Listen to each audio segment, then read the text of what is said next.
everyone, this is Sam of Historiansplaining. A historian tells you why everything you know is wrong. These lectures are on SoundCloud, Spotify, YouTube, and other platforms. And if you can help to keep them coming, please go to my Patreon page. The link is in the description.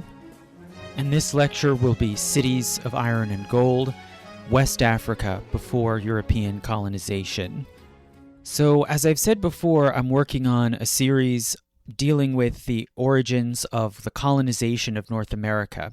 And I previously talked about Ireland, which was a source of people for the colonization of the New World and also set a kind of precedent. It was, in a sense, Britain's first colony.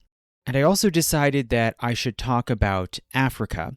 And I decided I would discuss West and Central Africa, which are the main regions that became involved in this Atlantic economy, with very close contact and exchange with both Europe and America. And like Ireland, West and Central Africa were major sources of people, knowledge, and resources that were used in the colonization of the Americas. So my plan is that here I'll focus specifically on West Africa, before the height of the slave trade, which was after about 1700. So this lecture will cover about the same stretch of time, from prehistory to about 1700, the same as the lecture on Ireland. And I expect that then subsequently I'll also do probably a shorter lecture specifically on Central Africa.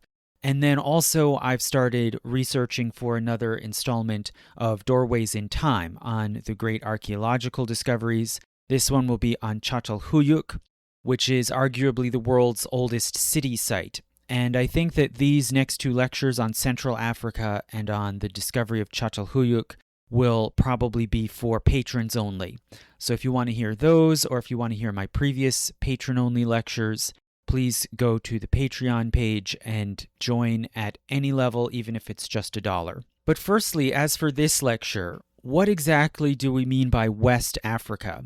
Well, it doesn't just mean the sort of west chunk of Africa that sticks out into the Atlantic. It's a bit more specific than that. It refers to the belt of tropical lands that lie between the Sahara Desert in the north and the Atlantic Ocean in the south, and running from the far western tip of Africa around the Senegal and Gambia rivers in the west, eastward to the mountains and uplands of Cameroon, past which then lie the enormous Congo rainforest and the rest of Central Africa.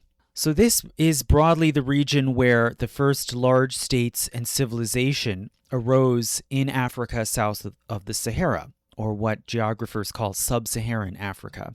And it's the place where the first contacts were made between sub-Saharan Africa and Europe. And Africa is not always discussed specifically or directly in narratives of American colonization. It's traditionally left kind of in the background. Or today, if it's discussed, it's reduced usually just to the slave trade.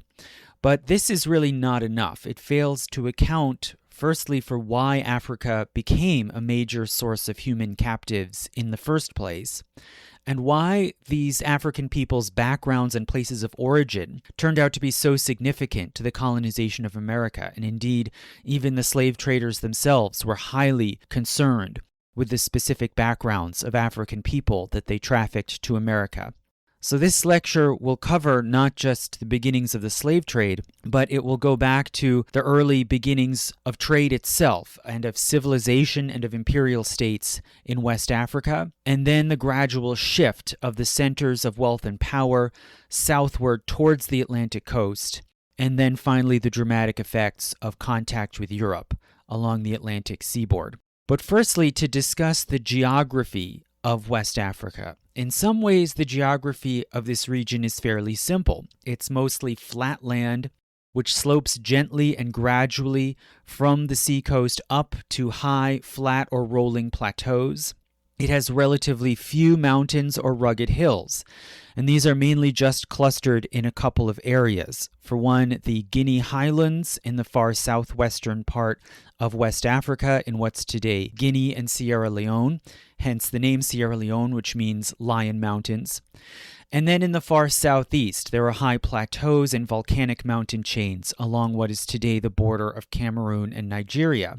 And these more or less form the sort of natural boundary, setting off West Africa from Central Africa. Also, there are some smaller hilly uplands in between these two, such as the Jos Plateau in basically the middle of present-day Nigeria.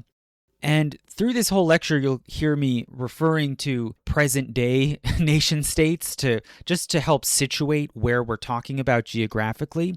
But as you'll see, these present-day borders really have no correspondence to the natural regions of West Africa, much less to the ethnic or linguistic groups, right? Those are just boundaries that were created by European colonization and that then have just been borrowed and used to create modern sovereign nation states, but they don't really tell us anything about the history of these places. But putting that aside, by and large, the lands of West Africa are flat, and a lot of them are grassy plains or savannas, which are quite easy to traverse on foot or especially on horseback. Hence, the history of West Africa in some places and in some ways is rather like that of Central Asia, which I discussed in lectures several years ago. So many different societies have consolidated, risen, and fallen as different groups have migrated, merged, and divided. And in this way, it has the sort of complexity, the kaleidoscopic complexity of Central Asia. But there are also significant differences here, too. So the grasslands of West Africa are not as expansive as those of Central Asia, and instead they lie in a long, relatively narrow belt, a few hundred miles wide, which are sandwiched between tropical forests to the south and an immense desert, the Sahara, to the north. So West Africa, if one looks beyond that belt of savanna grasslands, West Africa is a very varied region in terms of climate and environment. And it's bounded ultimately by the Atlantic Ocean to the south and the west and the Sahara Desert to the north. And more importantly, it lies at the meeting point between two air masses. So these two atmospheric masses are the wet oceanic air mass that lies over the equator where it cuts through the Atlantic Ocean, and then the dry continental air mass that sits over the Sahara to the north. And in West Africa, the east-west line where these two air masses meet is called the intertropical convergence zone. So, in other parts of the world, that intertropical convergence is always wet and cloudy and humid. But in West Africa, it really forms a boundary between the wet maritime air to the south and the dry desert air to the north. And this line, this convergent zone, shifts north and south over the course of the year, following a monsoon pattern, and it brings rains with it as it moves northward. So in the winter, this line lies down over the Atlantic Ocean, more or less near the coast. And in this time, in the winter months, January, February, rain is seen really only along the coast, if anywhere at all. Then in spring, the rain belt moves northward and lands on the coast, then continues to sweep up into the continent, bringing rains gradually inland as it goes. In summer, the belt reaches several hundred miles above the coast, bringing a brief rainy season to lands that are otherwise dry most of the year. Then in the early fall, the intertropical convergence zone reverses direction. The rain clouds begin to retreat southward again, giving way to a dry, dusty wind coming down off the desert, which is called the harmattan, and which often shrouds the cities in a dusty haze. By late fall, the rains retreat back to the coast, and then in January, withdraw back out to sea. So the result of all of this is a series of highly distinct climates and environments, each one arrayed in a long, narrow band running east to west. So along the coast, there are tropical forests lying in a belt ranging about 100 to 400 miles wide, and these have plentiful rainfall for most of the year, apart from a dry season in the winter. They are cut through by many rivers, feeding deltas, swamps, and estuaries along the seashore. And they've long been inhabited by hunting, gathering, and farming people living off of tropical products, root crops, and trade along the shoreline. Then north of the forests, there are several distinct belts of grasslands that vary according to the amount of rain they receive. Firstly, just above the forests, there are the Guinea savannas, which are relatively wet, with many stands of tall trees and very tall grass. However, the land here is very infertile and difficult to plow or to farm. It also is plagued by pests, especially the tsetse fly, which transmits deadly diseases, especially to cattle, and hence it is very difficult to farm or to raise livestock. It's also difficult terrain to defend, being flat and open, and hence over time it's been less desirable and has been inhabited mainly by small groups that live in sort of defensive clusters. North of the Guinea savanna is the Sudanian savanna, which has generally lower grasses and fewer and smaller trees. And this land is especially abundant with big game, such as elephants and hippos. There are also fewer pests, especially the drier climate is less hospitable to the tsetse fly, and hence it is better terrain for farming and animal herding. And it has been more densely inhabited. It's been the site of towns and cities for many centuries. Then above the Sudanian savanna is the Sahel, a band of dry, scrubby grassland, less verdant than the savanna, but still good for animal herding, and also agriculture can be accomplished with irrigation from the rivers. The summer rainy season here is enough to fill wells and cisterns to last much of the year, and it's also the easiest terrain to traverse, being the most clear and open, and can be traveled across fairly quickly with horses or camels. And the Sahel then faces northward onto the Sahara Desert. And this, as we'll see, is also a mixed blessing for the inhabitants of the Sahel. But all in all, as a broad region, West Africa is relatively isolated, being bounded, as we saw, by the ocean to the south and west, by high mountains and dense rainforest to the east, and by the world's largest desert to the north. And it can be seen, in a sense, as a kind of large island, right? That's what isolated means. But in this case, it has a literal ocean in one direction and a kind of ocean of sand in the Sahara in the other direction. So you can see a sort of odd symmetry here, and it seems that some West Africans have actually thought of it in that way. And in fact, the word Sahel for that band of dry scrublands along the edge of the Sahara, that word Sahel is from Arabic and it means the shore. So in a sense, it's the shoreline where travelers would land after crossing the Sahara. And you can think of the trading towns there as like ports, and the oases that are scattered through the desert that the caravans must travel among these are like, you can think of them like islands in an ocean. So the isolation of West Africa is never complete, and this is fairly typical. Like most islands around the world, they're never really totally isolated. There's always some kind of contact by sea. And in the case of West Africa, their contacts with the outside world began sometime in antiquity and then grew gradually through time. And what's unusual here is that the earliest contacts were not actually by sea, which would seem to be easier and more convenient, usually, but rather they were across the desert. And why is this? Well, if one looks at the sea coast of West Africa, it's very fragmented and swampy. It's hard to navigate with very few good landing points or harbors for small craft. And for sailing vessels, the winds are adverse. The prevailing winds here blow southward away from the shore and are very hard to navigate through. That is to say, when there is any wind at all, because much of the year, the ocean north of the equator doesn't have any wind and ships would be stranded in doldrums. So in fact, the much easier mode of contact with West Africa is across the Sahara, at least until modern times. It was across the Sahara, which is enormous and very dry. But while it is the largest desert in the world outside of Antarctica, it is not the driest.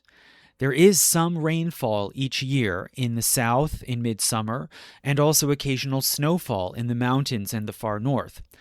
There are intermittent stream beds in the Sahara and underground aquifers, and water can be accessed if one knows where to dig wells. And with a good enough water source, artificial pools and canals can be dug that will create oases with water for groves and gardens. And indeed, most of the oases in the Sahara are man-made. So with the right know-how, the right supplies, and the right animals, preferably camels, one can cross the Sahara, island hopping from one oasis to the next, without too much difficulty. And for about 1,000 years, the trans-Saharan routes were West Africa's main connection to the outside world. And with time, those routes became among the busiest and most lucrative trading avenues on Earth. And they spurred on the growth of the first large, powerful kingdoms and empires, which were built on trade. Now, to understand why this trade was so important and why civilization eventually arose in West Africa, specifically in the western Sahel and savannas, then we have to understand the geography of West Africa, also specifically in terms of the distribution of mineral resources, which is highly unusual. So West Africa has a lot of particular minerals. Firstly, iron, mainly in deposits along the western Atlantic coast, and then even more so in gold, which lies mainly inland in the western savannas and uplands, the Guinea uplands, and also in the middle stretch of the forests along the seacoast, basically around the Volta River. So both of these minerals, iron and gold, are very important. Gold became the major export. West Africa was long one of the largest, and probably at times the largest, source of gold in the world, probably up until the Spanish conquest of South America. As for the iron, it has been used more internally for tools and weapons.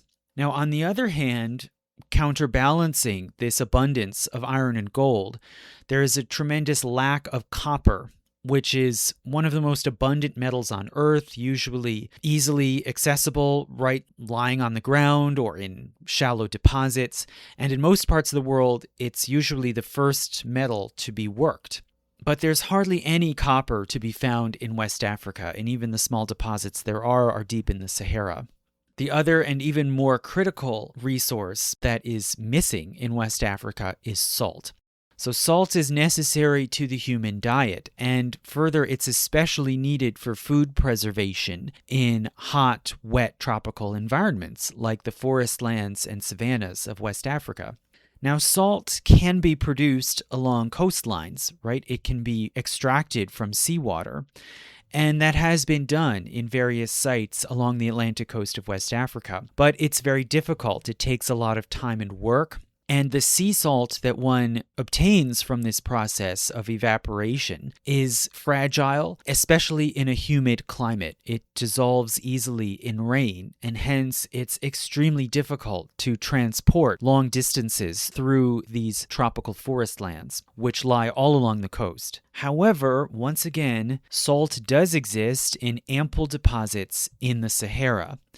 And it is much, much easier to harvest and transport large, hard blocks taken from a mine than it is to transport evaporated sea salt. So hence, there is a constant, desperate need for salt in West Africa, and much of the trade of West Africa was essentially, at base, a simple exchange of gold for salt.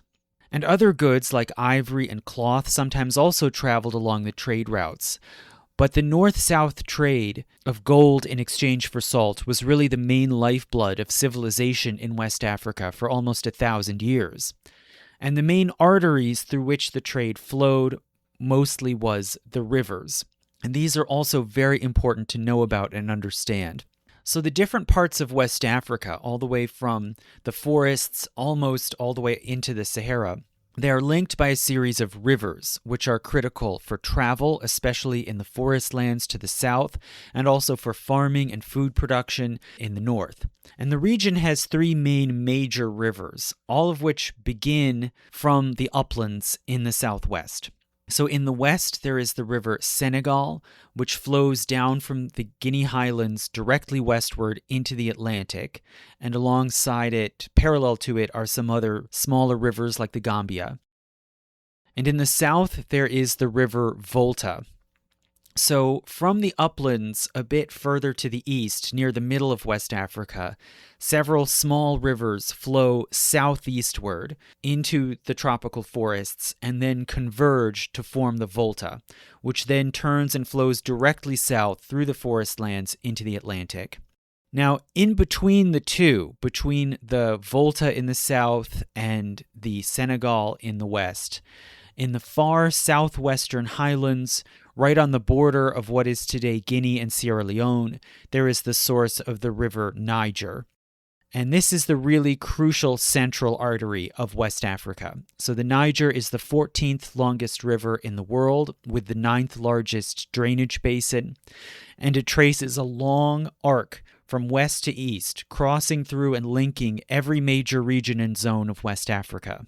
So it begins by flowing down from the mountainous highlands northeastward into the foothills, cutting through one of the largest gold-bearing regions in Africa, and then crosses northward into the western savannas.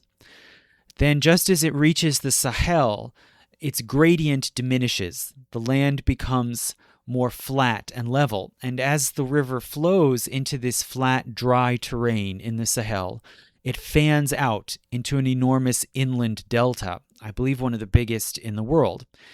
And it creates a huge garden of forking channels, swamps, and marshes set into the middle of this dry Sahel.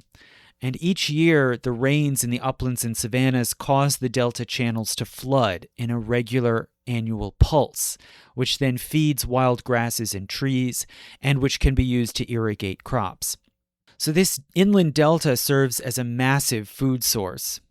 It is West Africa's biggest breadbasket and a nursery for fish and birds, and it has long been a major base of population and food production that states and empires could exploit. Now, after passing through this complex delta, the river Niger then continues on to the northeast. So whatever water is not absorbed or evaporated in that inland delta, it then drains out and the river continues on to the northeast, eventually reaching the far northern fringe of the Sahel, very close to the desert, before it then begins to turn eastward and then southeastward. And it proceeds back down into the savannas, but almost 1,000 miles east of where it first passed through them on the way north. So this whole middle stretch east of the delta, where the river turns eastward and southward, this is called the Niger Bend or the Niger Buckle, and it has long been a major site of trade and power because it affords the closest portage between the forests and savannas to the south, accessible via the river, and the desert just a short way to the north. Now, after this, the river then continues down into the Guinean savanna, where it is joined by its largest tributary, the river Benue, which flows down from the east and joins into the Niger, basically in what's today south-central Nigeria. Finally, the river then turns directly southward and flows down through the forests and fans out again into another delta as it reaches the sea. And as far as I can find, this seems to be the only river in the world with two deltas. Right? There are others like the Okavango that just have an inland delta and then disappear. As far as I can find, the Niger is the only one that has an inland delta, continues on, and then has another one as it reaches the ocean. So the Niger is the real central artery of West Africa, and it's been the most important axis of power. But still, one other body of water is worth mentioning, which is farther to the east. And this is also important to the rise of civilization in West Africa, and that is Lake Chad. So if one proceeds eastward along the savannas past the rivers Niger and Benue, one reaches a watershed where smaller rivers begin to flow northeastward away from the sea, and these drain ultimately into Lake Chad, a large freshwater lake at what is today the junction of Nigeria, Niger, Cameroon, and Chad. And this lake was for centuries among the largest lakes on Earth, and as recently as the 1960s, it seems it was the 11th largest freshwater lake in the world. But since that time, it has shrunken and diminished from evaporation and the use of water in farming. Lake Chad is endorheic, meaning it has no outflow to the sea. Water simply collects there until it evaporates and re-enters the water cycle. So the lake is a very important source of fresh water in otherwise very arid lands, right? The upper Sahel, close to the desert. So for thousands of years, people have lived all around this whole area of West Africa, surviving in different ways in the different environments. And it seems prehistoric hunter-gatherers moved into this area very early because it is close to the original cradle of humankind, which was to the north and east. Very ancient stone tools like sharpened hand axes have been found at sites in West Africa. But overall, archaeological remains from prehistory are very scarce here and difficult to interpret, largely due to the climate and environment. Prehistoric sites are largely located in lands that are now dense tropical forests. It's hard to find artifacts or to find sites to excavate. But clearly there was a long-lasting hunter-gatherer society around West Africa, especially the southern areas. Very little can be said about exactly who these people were, how they migrated into or populated this region, but linguistics does offer some basic clues. So most of the peoples, the vast majority of the tribes, clans, nations all around West Africa speak a set of related languages that fall into the broad Niger-Congo family. And these languages have similarities. For instance, they're mostly tonal with 2, 3, or 4 tones. And there are various branches and subgroups of the Niger-Congo family. I won't get into all the details. But it is possible that all of them derive from one mother tongue that was spoken by the original early group that entered and spread into West Africa and then subdivided into local groups. There are some exceptions that do not speak Niger-Congo languages, and these are mainly in the northeastern part of West Africa over close to Lake Chad. These include some groups like the Kanuri that speak Nilo-Saharan languages, so that's another language family. These probably moved into the region in more recent times, so probably weren't there in antiquity when this story starts. There are also some that speak Chadic languages, such as the Hausa, who are in the eastern part of the savannas. So Chadic languages are a subgroup of the Afro-Asiatic language family, and hence that also includes Berber languages and Semitic languages like Arabic, Hebrew, and Amharic. So they somehow got their language from that broader group that is more in North Africa and the Middle East. But by and large, the people in West Africa speak Niger-Congo languages. For thousands of years, they lived in this region, basically living a Stone Age existence, hunting and gathering and using small stone tools. This started to change sometime in the early Holocene period after the end of the last ice age. So this period from the beginning of the Holocene, maybe around 12,000 BC to about 5,000 BC, this was an unusually wet period in northern and western Africa, when most of the Sahara was actually grassy plains and there was a great deal of animal life. And people, it seems, began to herd and domesticate cattle, which then allowed for longer stays in smaller areas. So people who might have been nomadic, ranging across savannas and the deserts, began to be somewhat more settled and more concentrated. Then around 3000 BC, just after the Sahara went back to being an arid desert, it seems people migrated southward, sort of fleeing from the desiccation of the Sahara into the lower grasslands. And around this time, plant domestication began, especially in the area around Lake Chad, which was still verdant and grassy.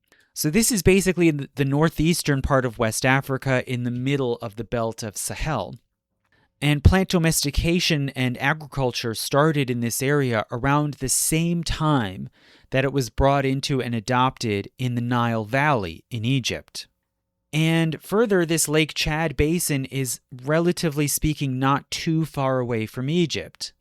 And so it was long thought that the practice of farming was brought into this area from Egypt.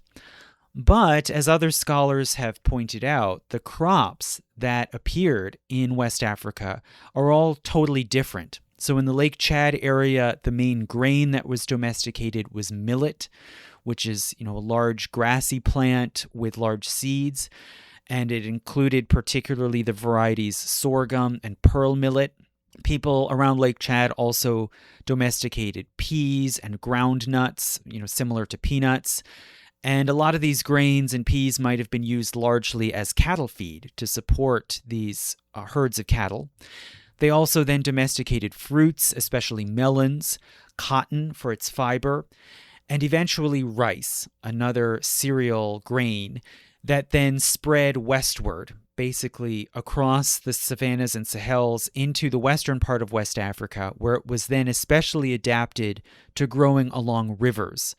And people in West Africa developed wet rice cultivation. So rice plants really love being flooded with water for part of the year. And it's not too hard to manage that if you're by a river that has these annual pulses of floodwater from the rainy seasons. So rice became a major crop, especially along the Niger and Senegal rivers in far western West Africa. Then, not too long after, in the following centuries, plants were also domesticated and cultivated in the forests, and these included root crops, especially yams, which became probably the biggest single base of the diet in farming communities in the tropical forests, also bananas and oil palms. Right, so yams are very nutritious, but they're not necessarily very calorie dense. That could be supplemented then with oil from the oil palm. So by about 1000 BC, there were all sorts of farming communities in all parts of West Africa, in some places interspersed with some persistent hunter-gatherer populations as well. So what were the effects of this agricultural revolution in West Africa? Well, it led to more concentrated life with populations in farming compounds and eventually also villages. It allowed for some trade, as these different communities could specialize in local crops like rice or yams and then trade with neighbors. It also triggered a tremendous expansion of a particular population. So one specific group called the Bantu, which it seems spoke a particular Niger-Congo language, they originated in a homeland basically in the high mountainous uplands along the border of what's now Nigeria and Cameroon. So they were at sort of the eastern edge of this Niger-Congo speaking region. And on the other side of these mountains, they could look out onto the enormous Congo rainforest. And it seems that somewhere maybe around 1000 BC, Bantu people adapted particular crops and farming methods that were suited to tropical forests, and they then crossed this mountain boundary and began to migrate and colonize southward. You can imagine them sort of turning around that southward bend in the coast of Africa, and they migrated and colonized into the Congo Basin and then continued down, eventually reaching Angola by around 500 BC. So all in all, if we then look at these, last few centuries BC, this was basically the beginning of the classical age in the Mediterranean, right? When Greek and Roman civilization were arising. Well, at this time, if we look at West Africa, it was well populated with many sizable agrarian and pastoralist communities, but still no large cities. And it was an unusual part of the world in that there was basically no Bronze Age here because the people had no copper and hence could not make bronze. And in this sense, they were lacking that main material that powered the rise of large states and empires in much of the rest of the world. Mesopotamia, China, Mexico. So in West Africa, it took a long time for urban civilization to arise, and even longer than for writing to be introduced and adopted. It took much longer than it did in most of Eurasia, and it really only happened after the isolation of West Africa was broken by contact and trade with other civilizations to the north. So written records about West Africa only actually start after about 800 AD, such that strictly speaking, this is when the historical period actually begins in sub-Saharan Africa. Everything before that, technically, if you're going by the traditional definition, all of this is prehistory. But nonetheless, even still, we can describe the basic ethnic and linguistic map of that world as it has looked more or less since early times for over 1,000 years, going all the way back probably into antiquity. So although there has been migration and conquest in West Africa, especially on the savanna lands, and different groups and confederations have formed or merged or dissolved, nonetheless, there is also a great deal of continuity. And this is probably because of the diversity of the environment, where different groups have tended to hive off, settle in particular regions, and then form ways of life adapted specially to that environment, with, broadly speaking, pastoralists in the Sahel, agriculturalists in the savannas, fishermen along the rivers, and hunter-gatherers as well as village farmers in the forests. And different castes and tribes of traders have also emerged along the rivers, roads, and footpaths connecting all of these different lands. So all in all, one can basically describe the ethnic mosaic as it has existed in West Africa since civilization first arose, and many groups, it seems, live more or less in situ, or having inhabited their regions since time immemorial.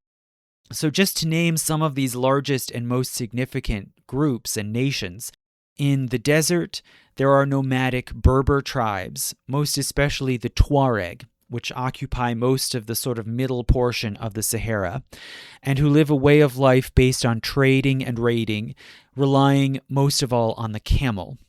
Then in the upper Sahel, there is the semi-nomadic Fulani, who herd cattle and supply meat and especially dairy to the agricultural peoples, and who rely more on the horse rather than the camel. Then in the more fertile Sahels and savannas, there are sedentary farming and pastoralist peoples, including along the far western coast, the Wolof and the Serer, and then proceeding eastward into the continent, the Tukulor, the Malinke, the Soninke, the Bambara, the Mosi, the Songhai, and in the eastern Sahel, the Hausa and the Kanuri. In the forest lands lying to the south, around the Niger Delta, there are the Igbo, the Edo, and the Ija.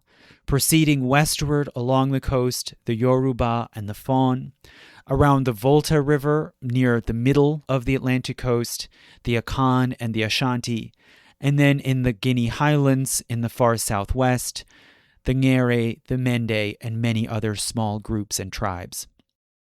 So as we said, at the dawn of the historical period, the vast majority of these peoples in West Africa were still agrarian or hunting and gathering, with no cities or large states. But nonetheless, after a long delay, it does seem that urban civilization did spring up in West Africa fairly rapidly at the tail end of the period that we call late antiquity. And what had been a backwater suddenly became the site of a splendorous and powerful state, deeply linked to global trade and diplomacy. And the foundations for this quick emergence of an urban civilization and an empire, the foundations for it were first laid by two new technological innovations.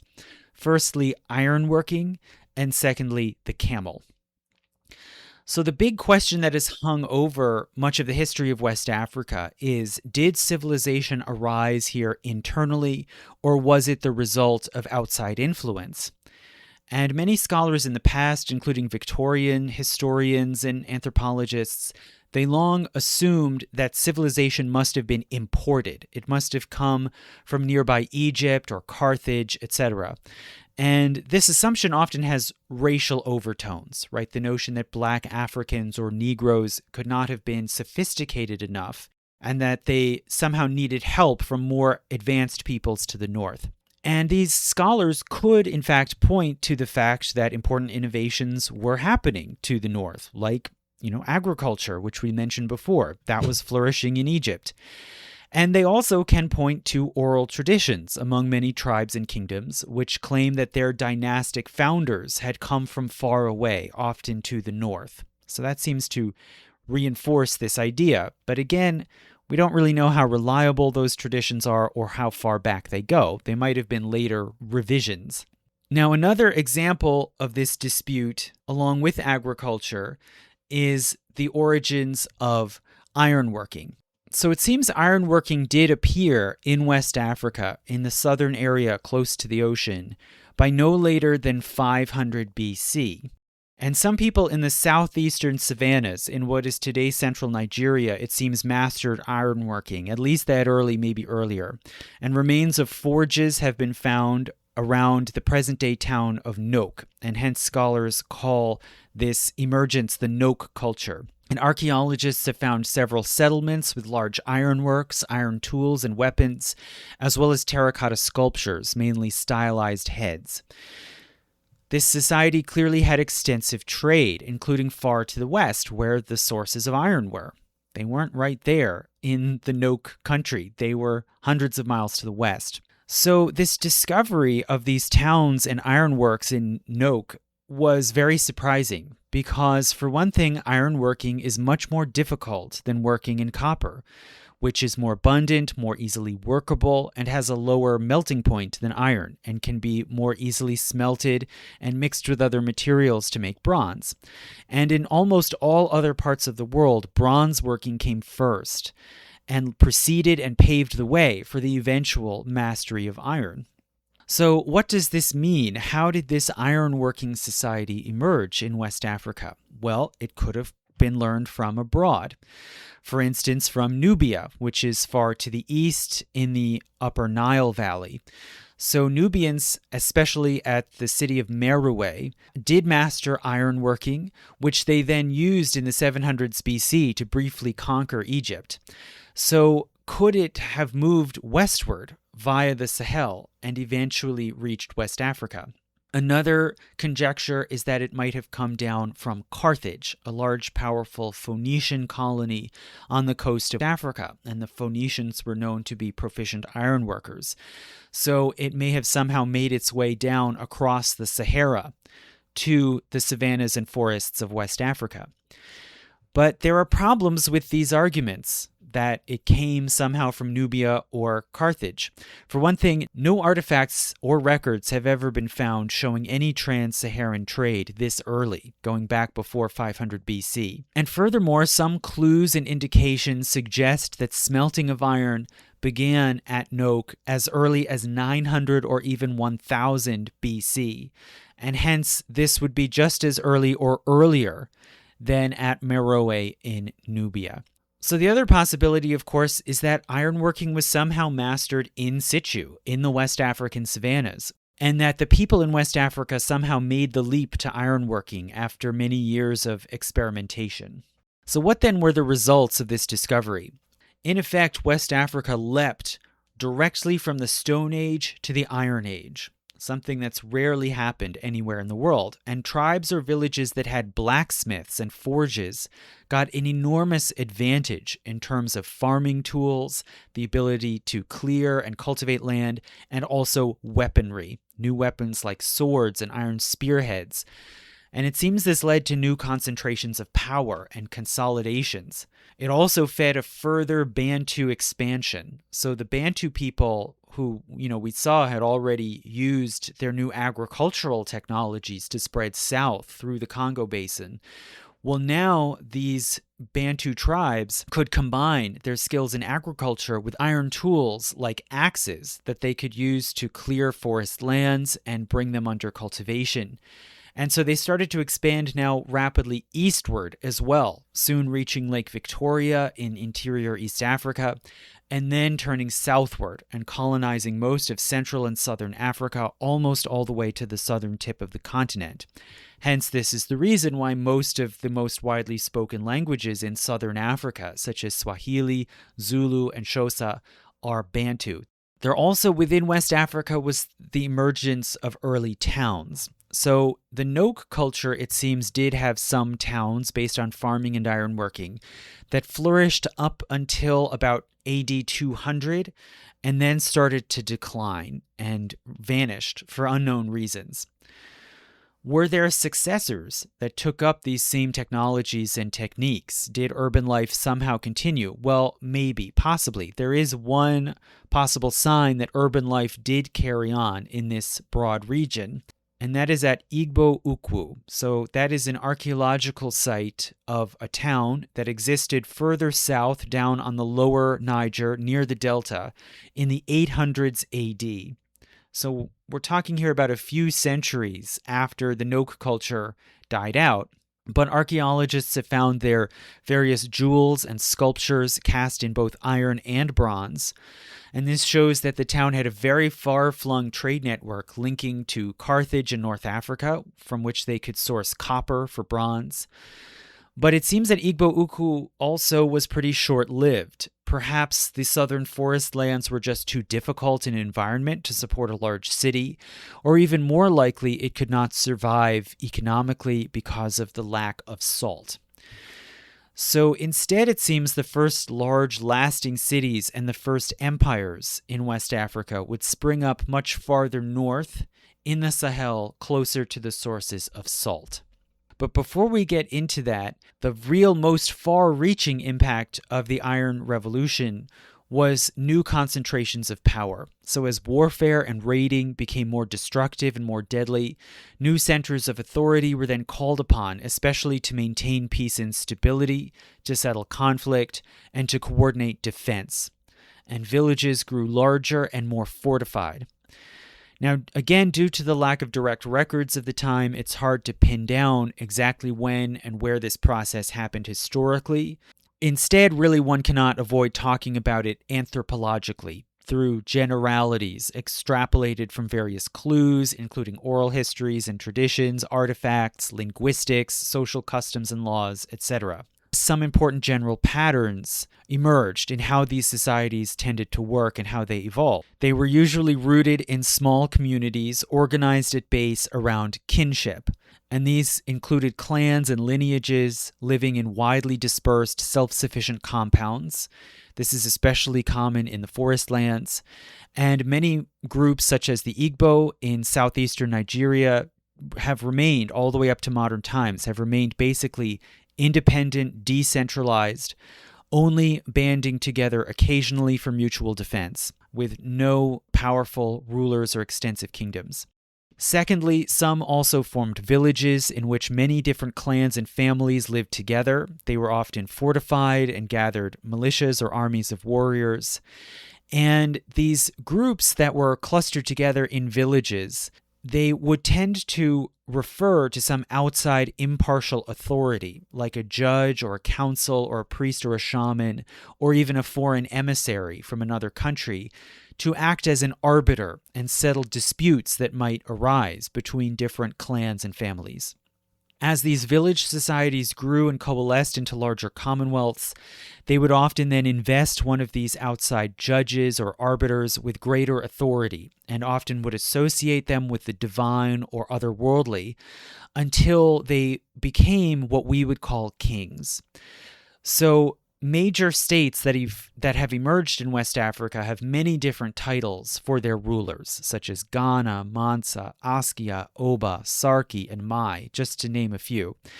And these institutions of rulership probably evolved gradually as states grew and expanded, and as leaders combined together the roles of judge and arbiter, military commander, and shaman or priest. And these rulerships have many different kinds of power and authority, but some common patterns can be seen among them all across West Africa.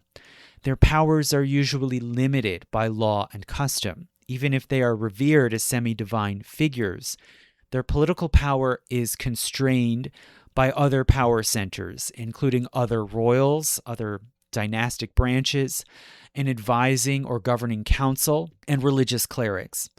They are seen as linked to the divine or spirit world, and they are surrounded by great ceremony. They are often concealed behind screens and veils, not to be seen or heard directly, on the rare occasions when they even make public appearances.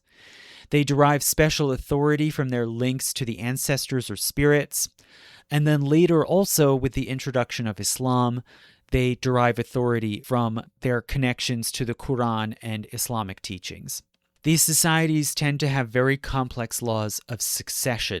They rarely ever follow simple patrilineal primogeniture, which is what people are used to, say, in Europe, where the throne simply passes from father to son.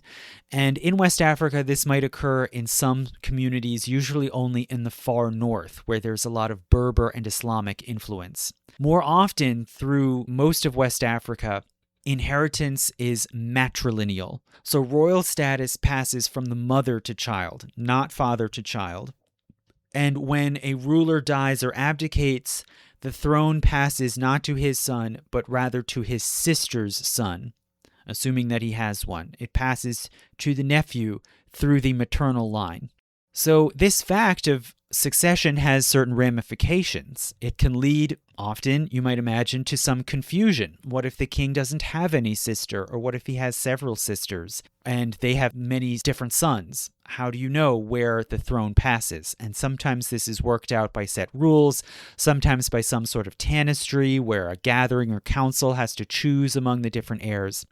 And this can lead to dynastic feuds and schisms. And in some places, this is settled by adopting complex rotation systems where the throne passes among several different branches of the royal dynasty. Another ramification of this custom is the great importance of women as fulcrums of royal houses and regimes. So women have rarely ever become rulers in their own right. There are only a few queens regnant that one can point to in West Africa. But nonetheless, they were very powerful, including wives and sisters of the king who often served as diplomats and emissaries or even enforcers of royal decisions and decrees. Also, the king's mother. So very often in many of these kingdoms, the queen mother was the second most powerful person in the regime. Many of them sat on or chaired the governing councils around the king. And in more modern times, since 1500, some kingdoms like Benin have made the role of Queen Mother a formal titled position. So all of these different patterns of evolution and consolidation of power can be seen in Iron Age West Africa, in societies that were basically small agrarian and trading states, without any large cities, apart from some fairly small and short-lived ones, right around the Nok culture and later Igbo Ukwu. So then, what was the final factor that finally spurred on the emergence of the first large cities and empires? It was the introduction of the camel. So it seems that camels were introduced into North Africa in the later Roman age, about the 300s AD. And they were soon adopted by Berbers, who had previously mainly been horsemen. And camels were much better than horses for travel through deserts. And the introduction of the camels into northern Africa suddenly made serious regular trade across the Sahara possible. And Berbers began to colonize the desert and to set up trading posts, especially around oases. The first contact that they made in sub-Saharan Africa was with peoples on the far northwestern Sahel. And they quickly found that these peoples in the western Sahel had a commodity that the Berbers wanted. In fact, it was the only one that was definitely valuable enough by weight to be worth carrying all the way across the desert by caravan. And that, of course, was gold. And what did these people of the Sahel want? Salt. And remember, this lack of salt was probably the main limiting factor that had constrained the growth of cities in the southeastern savannas and forests. But now, with the arrival of these Berber camel caravans across the desert, people of the Sahel could now concentrate at trading towns and sell gold to the Berber traders in return for salt mined in the Sahara. So hence, Berber and then shortly after also Arab merchants set up a complex trans-Saharan trade network. And it was Arabs who first called those dry grasslands along the southern edge of the desert the Sahel, the shoreline, as if reaching it was like docking on the shore of this sea of sand. After 700 AD, Muslim Arab merchants, travelers, and scholars also took a great interest in this distant land, where their traders were obtaining huge amounts of gold. And they called this whole region, basically everything they knew of sub-Saharan Africa, they called all of it Bilad as-Sudan, the land of the blacks.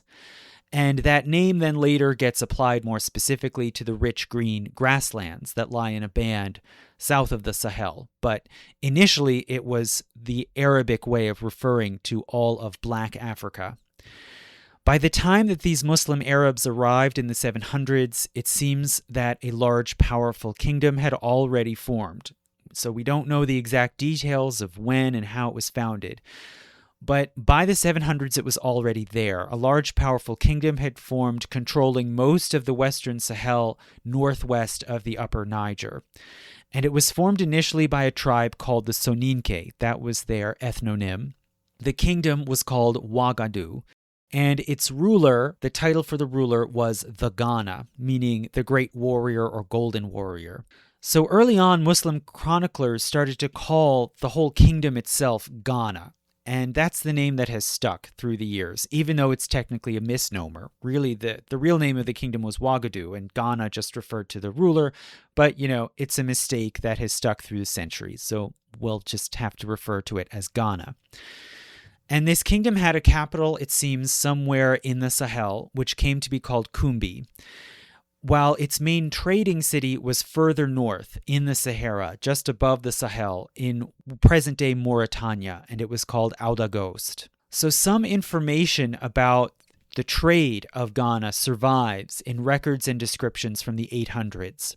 So if one starts in Oudagost, this main trading entrepot in the Sahara, traders from North Africa and the desert would come there in caravans and obtain goods from the savanna lands like ivory and cotton, and from the forests like kola nuts and spices, especially grains of paradise, this rare small grain from the ginger family, which you can still find today. It's expensive, but it's also called Guinea pepper, has other names. It's really delicious if you ever get a chance to try it. So these traders do get various savanna and tropical products like this.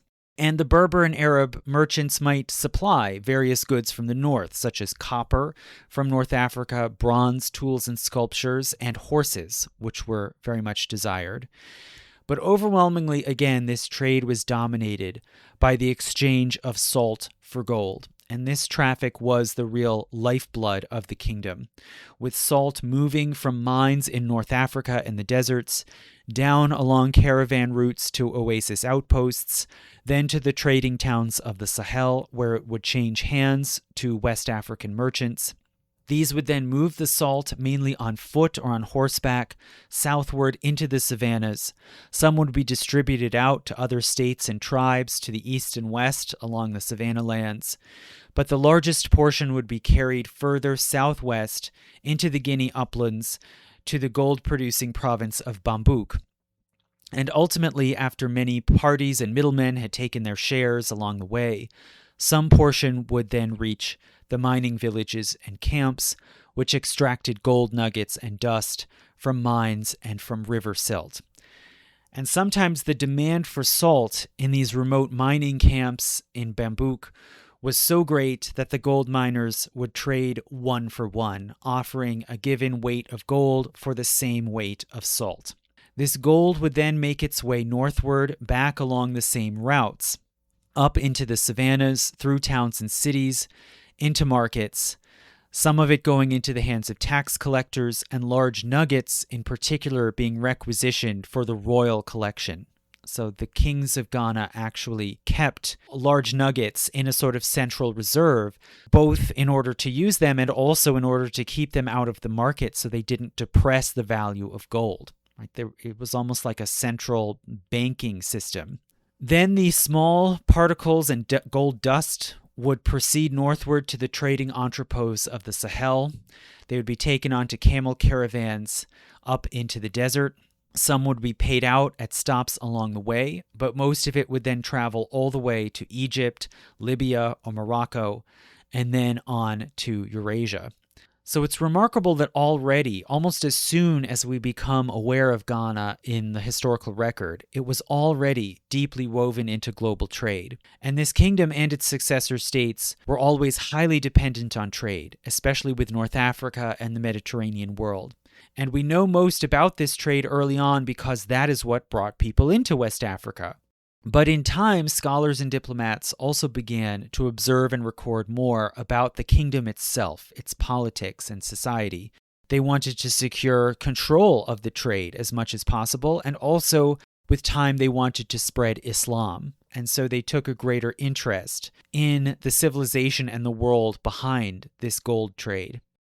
So Ghana's gold trade continued to be strong through the 800s and 900s, running mainly through the Western Sahara. But the empire had to compete for control over the trade routes and the sources of salt with increasingly strong confederations of Berbers and other desert nomads, whom they called the Veiled People. And at times in the 900s and the 1000s, they actually lost control of Outer Ghost itself, but they always recovered it. And Islam also spread gradually into the Empire of Ghana, and it had some support and patronage from the crown. Mosques were opened with imams and religious jurists, and these served mainly foreign merchants and visitors, but there were some local converts as well. These were especially among the elite of Ghana. The new religion didn't spread that much among the ordinary folk. So the people at large were still mainly polytheist and in particular animist, with belief in a spirit world and in many spirits and minor deities that could communicate through shaman priests. And the crown's position was apparently ambivalent on this religious question of Islam as opposed to the native animist beliefs. They did sponsor and support Islamic institutions, but it's uncertain whether the rulers themselves actually converted to Islam or maybe had some kind of blended belief system. They definitely did not suppress the native animistic beliefs, and there was no campaign to convert the people at large. And this is probably because the crown's legitimacy in the eyes of the folk depended upon their quasi-divine status in the traditional animistic belief system. So they didn't want to lose that. Now, it seems that the ruling dynasty tried in some way to straddle the line, maintaining ties both to Islam and traditional animism at once. And in the 1060s, so after the empire has been around now for several hundred years, the Islamic geographer and historian Abu Abdullah al-Bakri, who was based in Muslim Spain, he gathered information about West Africa into a book, and it includes a famous passage describing the capital city of Ghana. And he describes it as a dual city, with one Islamic section and the other non-Islamic. And he writes, quote, "The city of Ghana consists of 2 towns situated on a plain. One of these towns is inhabited by Muslims. It is large and possesses a dozen mosques, one being for the Friday prayer, and each having imams, muezzins, and salaried reciters of the Quran. There are jurists and scholars. Around the town are sweet wells, which they use for drinking and for cultivating vegetables. The royal city, called Al-Kaaba, the Grove, is 6 miles away, and the area between the 2 towns is covered with habitations. Their houses are constructed of stone and acacia wood. The king has a palace with conical huts, surrounded by a fence like a wall. In the king's town, not far from the royal court, is a mosque for the use of Muslims who visit the king on missions. The interpreters of the king are Muslims, as are his treasurer and the majority of his ministers.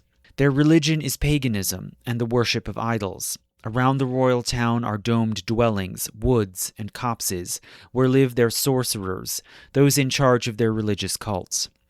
There are also their idols and their king's tombs.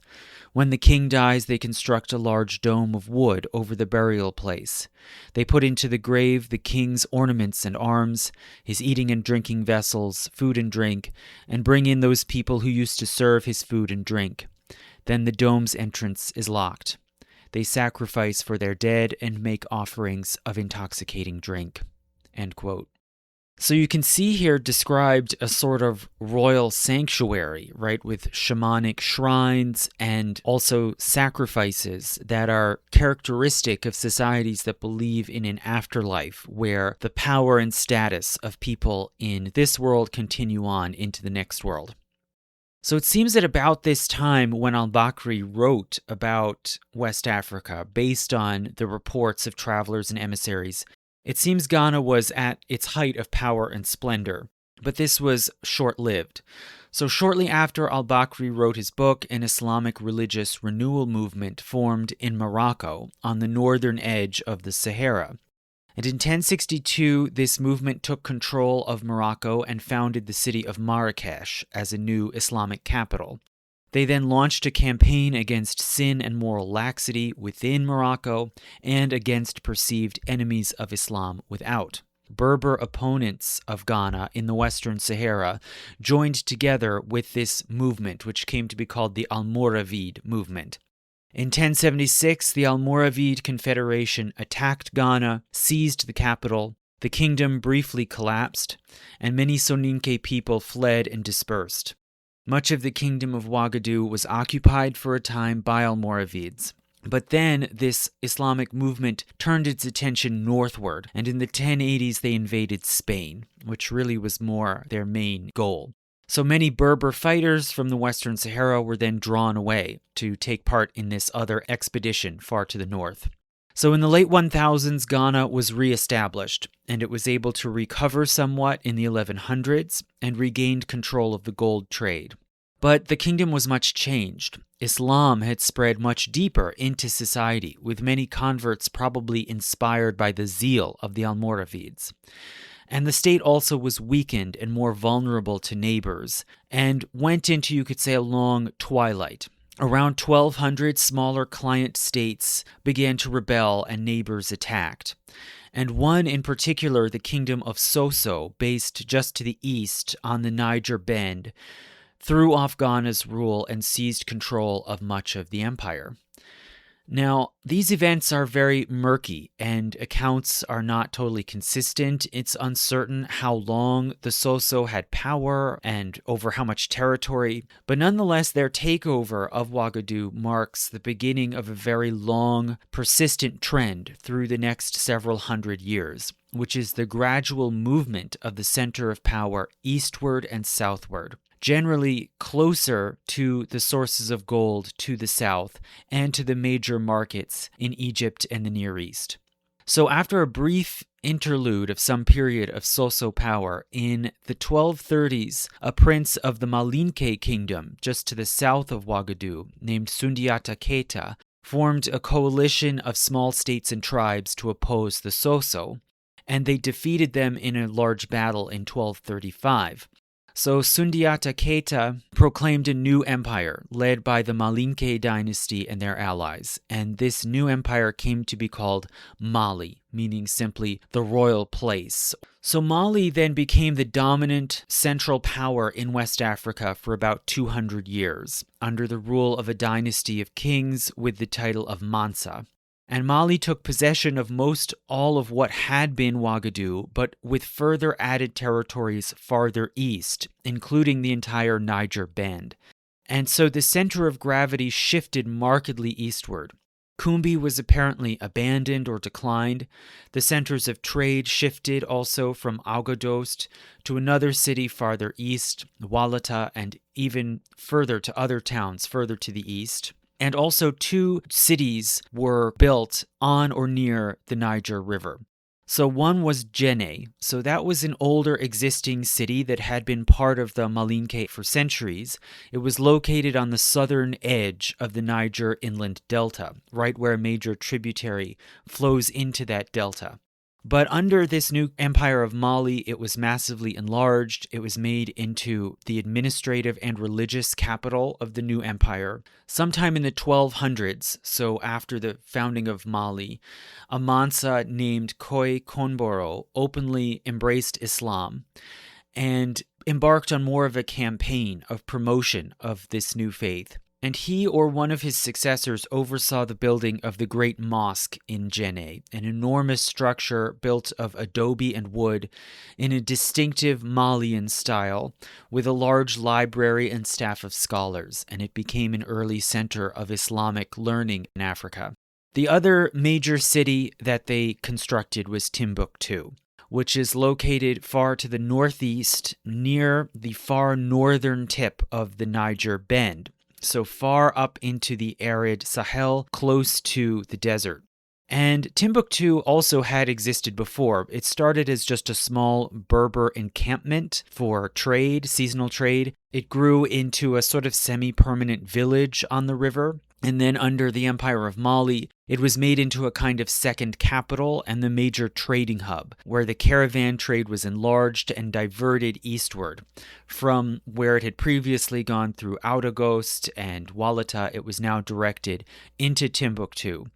And this city became the main splendorous entrepot that Arabs and Europeans associated with the sort of wealth and exoticism of Africa. And Timbuktu also got a great mosque with a major library, which collected manuscripts on geography, history, and medicine. and the so-called Timbuktu manuscripts largely still held there and are still considered invaluable to scholars. So one could ask, why this shift eastward? Well, it seems there were a couple of reasons. For one thing, the far western gold sources were running low.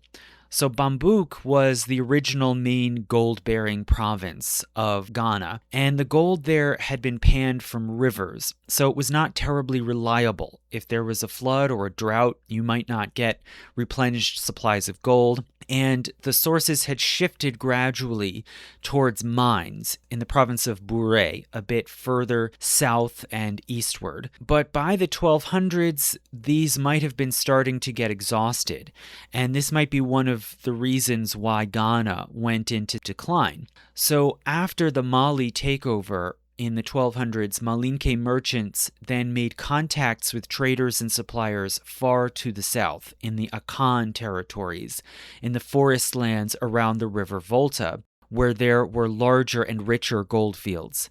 And by the 1300s, this became the main gold source, and gold would be trafficked up through the upper forests and savannas to Guinea on the Niger Delta, where it could then be loaded onto boats and shipped down along the river to Timbuktu, where it could then be landed and transferred to caravans for the journey across the desert.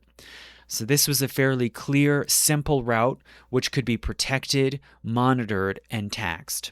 So by the early 1300s, Mali enjoyed enormous wealth and power beyond what had been known in Ghana. And the Malinke were able, at times, when the routes were safe enough, they were able to benefit from trade not only to Morocco and Libya to the north, but all the way directly to Egypt. And several rulers of Mali made the journey across the Sahara and through Egypt to make the Hajj pilgrimage to Mecca. And the one, although he was not the first, the one who really became notorious was Mansa Musa, who made the Hajj journey in 1324. And he went with a massive entourage of retainers, servants, and slaves, probably numbering 1,000 or more. Some reports said that it was 60,000 or 80,000 people. These were almost surely exaggerated. But nonetheless, it was really a stunning sight, seeing this massive caravan with camels carrying about 2,500 pounds of gold, which they brought with them to pay for supplies and lodging along the way, and to give out as gifts to dignitaries and as alms to the poor. And one account written by an eyewitness in Cairo after Mansa Musa had passed through said that his entourage distributed so much gold in that city that it depressed the value of gold in Egypt for several years afterward. So Mansa Musa's Hajj journey made a profound impression, and it put Mali on the map, so to speak, even literally speaking. European maps from the 1300s show Mansa Musa in Africa, seated on his throne and holding out a ball of gold. And the accounts of his journey have made Mansa Musa into a kind of legendary figure in the imagination of the Islamic world and of Europe. Although to the Malinke people back at home, he was a relatively minor and unremarkable ruler, much less revered than heroic figures like the imperial founder Sundiata Keita. Now, Mali remained powerful for decades after Mansa Musa's time, and even expanded west all the way to the Atlantic coast, and there was a migration of Malinke people colonizing around the Gambia River in the far western end of Africa. In the 1350s, the empire was visited by the great North African world traveler and chronicler Ibn Battuta. So Battuta went to various cities around the empire, including the trading cities of Timbuktu, Wallata, and Gao, and then finally to the western royal capital of Niani, further up the Niger River. And Ibn Battuta remarked on several striking aspects of society in Mali. One, the Islamic piety, especially of the urban people, their punctilious attendance at prayers. He remarked that the mosques were packed to the gills on Fridays for prayer. Secondly, the remarkable freedom of the women, which really shocked him for a Muslim society. So women there traveled around unveiled, alone or in company. They often visited and socialized with friends of both sexes. Ibn Battuta was really flummoxed on one occasion when he visited a Malinke dignitary and found a lady there visiting with him already, privately in his house. And after he expressed shock, his host sort of rebuked him and said, quote, "The association of women with men is agreeable to us and a part of good manners, to which no suspicion attaches. They are not like the women of your country," end quote. And thirdly, Ibn Battuta described the remarkable pomp and pageantry surrounding the Mansa in his public appearances and audiences in the royal capital. And he describes the gathering in front of the palace to see the king, whom he referred to as the Sultan. That was the term he was familiar with from his homeland in North Africa. And he writes, quote, "Each commander has his followers before him with their spears, bows, drums, and bugles made of elephant tusks. Their instruments of music are made of reeds and calabashes, and they beat them with sticks and produce a wonderful sound. Each commander has a quiver, which he places between his shoulders. He holds his bow in his hand and is mounted on a mare. Some of his men are on foot and some on mounts. The Sultan has a lofty pavilion where he sits most of the time. There came forth from the gate of the palace about 300 slaves, some carrying in their hands bows and others having in their hands short lances and shields. Then 2 saddled and bridled horses are brought, with 2 rams, which they say are effective against the evil eye. The interpreter stands at the gate of the council place, wearing fine garments of silk, and on his head a turban with fringes. The troops, governors, young men, slaves, and others sit outside the council gate in a broad street where there are trees. Anyone who wishes to address the Sultan addresses the interpreter, and the interpreter addresses a man standing near the Sultan, and that man addresses the Sultan." End quote. So you can imagine this sort of grand ceremonial game of telephone as people bring their pleas, their suits, their messages of whatever sort to the Sultan, which are then passed into his ear as if he's a sort of otherworldly figure, almost like a god who can only be communicated with through intermediaries. So, like al-Bakri's description of Ghana from 300 years earlier, Ibn Battuta's account reflects Mali apparently at the height of its power, just before its system began to falter. So in the later 1300s, the empire had increasing trouble keeping control of eastern provinces. The empire did not collapse suddenly like Ghana had done, but it went into a gradual decline and diminishment as critical territories were chipped away. So client and vassal states to the east and Berber tribes to the north were able to benefit from new trade links to Libya, Egypt, and beyond, and they started to resist or throw off Malinke domination.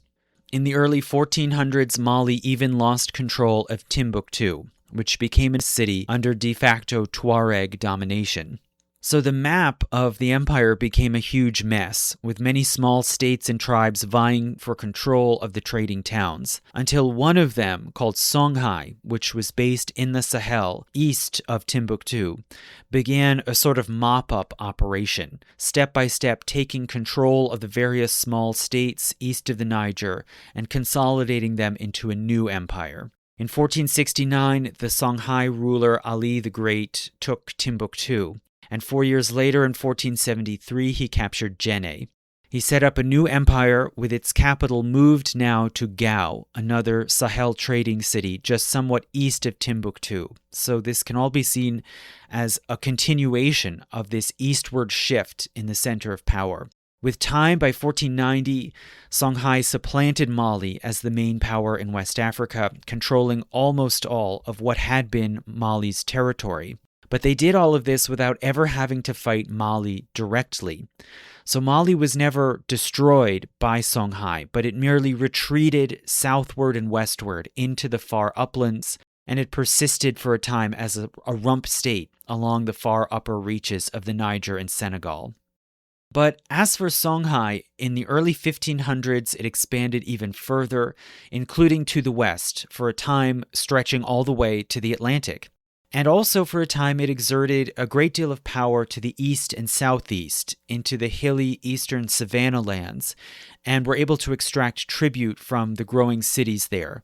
But this did not last for very long, and after a decade or two, they were defeated and turned away. So over the course of the 1500s, they instituted a more efficient and centralized administrative system, staffed by regional governors and well-trained civil servants, unlike the more sort of family-based power system of Ghana and Mali.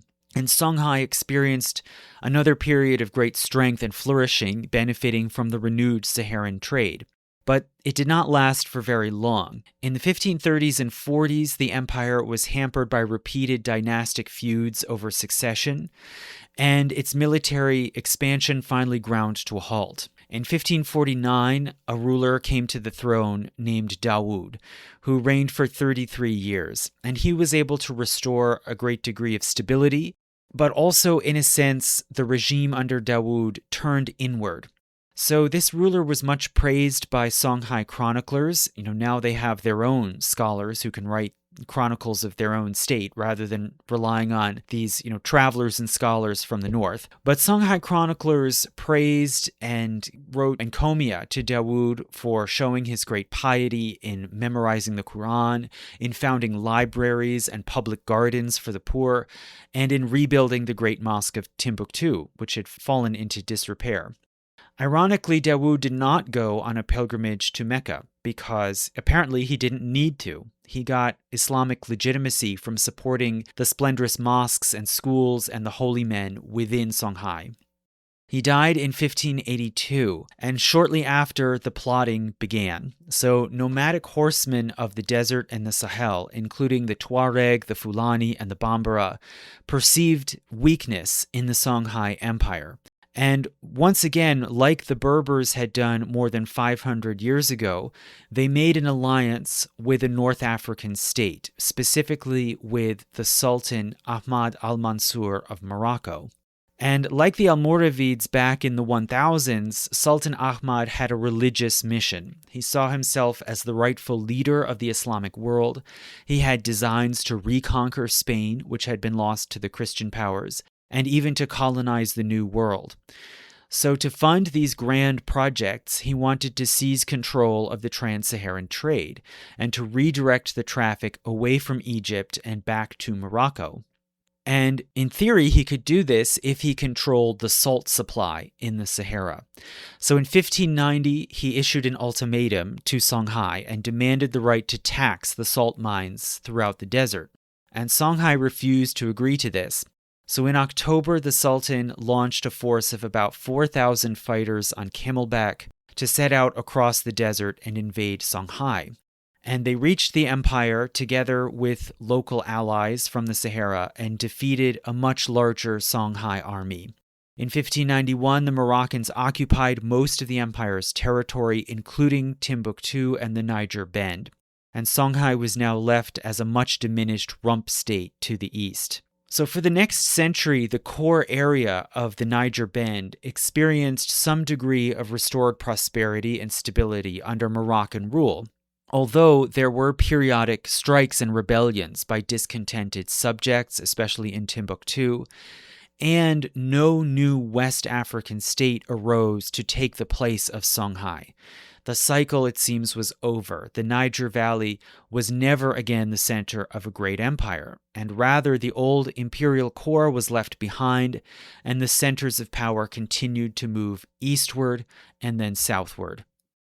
So already by the time that Songhai fell to the Moroccan invasion in the 1590s, there was already a new empire that had arisen to power and prominence to the east. And this was the Kanuri Empire, or as scholars sometimes call it, Kanem Bornu, and it was based around Lake Chad. So this empire began initially from a small chiefdom on the eastern shore of Lake Chad called Kanem. And this small polity probably existed from about 700 or so, hence it was almost as old as Ghana in the west. But for a long time it was just a minor statelet based around tent encampments. But they had mastered the camel and ironworking. And the people in this small kingdom came to be called Kanembu. Their rulers had the title of Mai, and their main royal tent encampment evolved in time into a permanent capital city called Njimi. And this kingdom grew as the Middle Sahara grew more dry. So nomadic peoples began to migrate southward, fleeing from the desiccation of the Central Sahara. And these peoples largely spoke Chadic and Nilo-Saharan languages,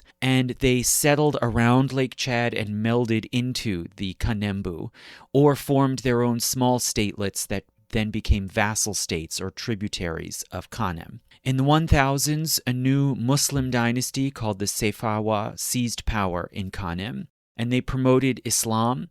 But much like in Ghana, the crown spread this new religion mainly among the elites in the capital, while still maintaining animist traditions as well. And under this Safawa, Kanem took control of oases in the desert to the north, the nearer ones in order to control the salt mines, and then also further north to facilitate and control trade with North Africa, and especially with Egypt. So Kanem was really well situated to make use of that shortest possible route across the desert to Egypt. Their power eventually reached as far north in the Sahara as Fezzan, which is in present-day southern Libya. By the 1200s, Kanuri leaders and pilgrims were well known in Egypt, and in the 1240s, the Mai Dunama established a permanent school and hostel for Kanuri students and travelers in Cairo.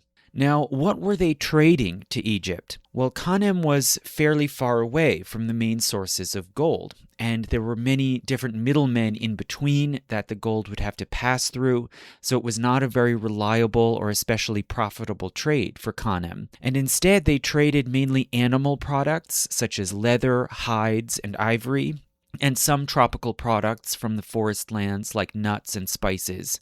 But also increasingly, they traded human captives as slaves. So let's talk for a moment here about slavery. So slavery was fairly common throughout West Africa, all through this era. It had long been integrated into civilization there, and different societies had different laws and customs around slaveholding.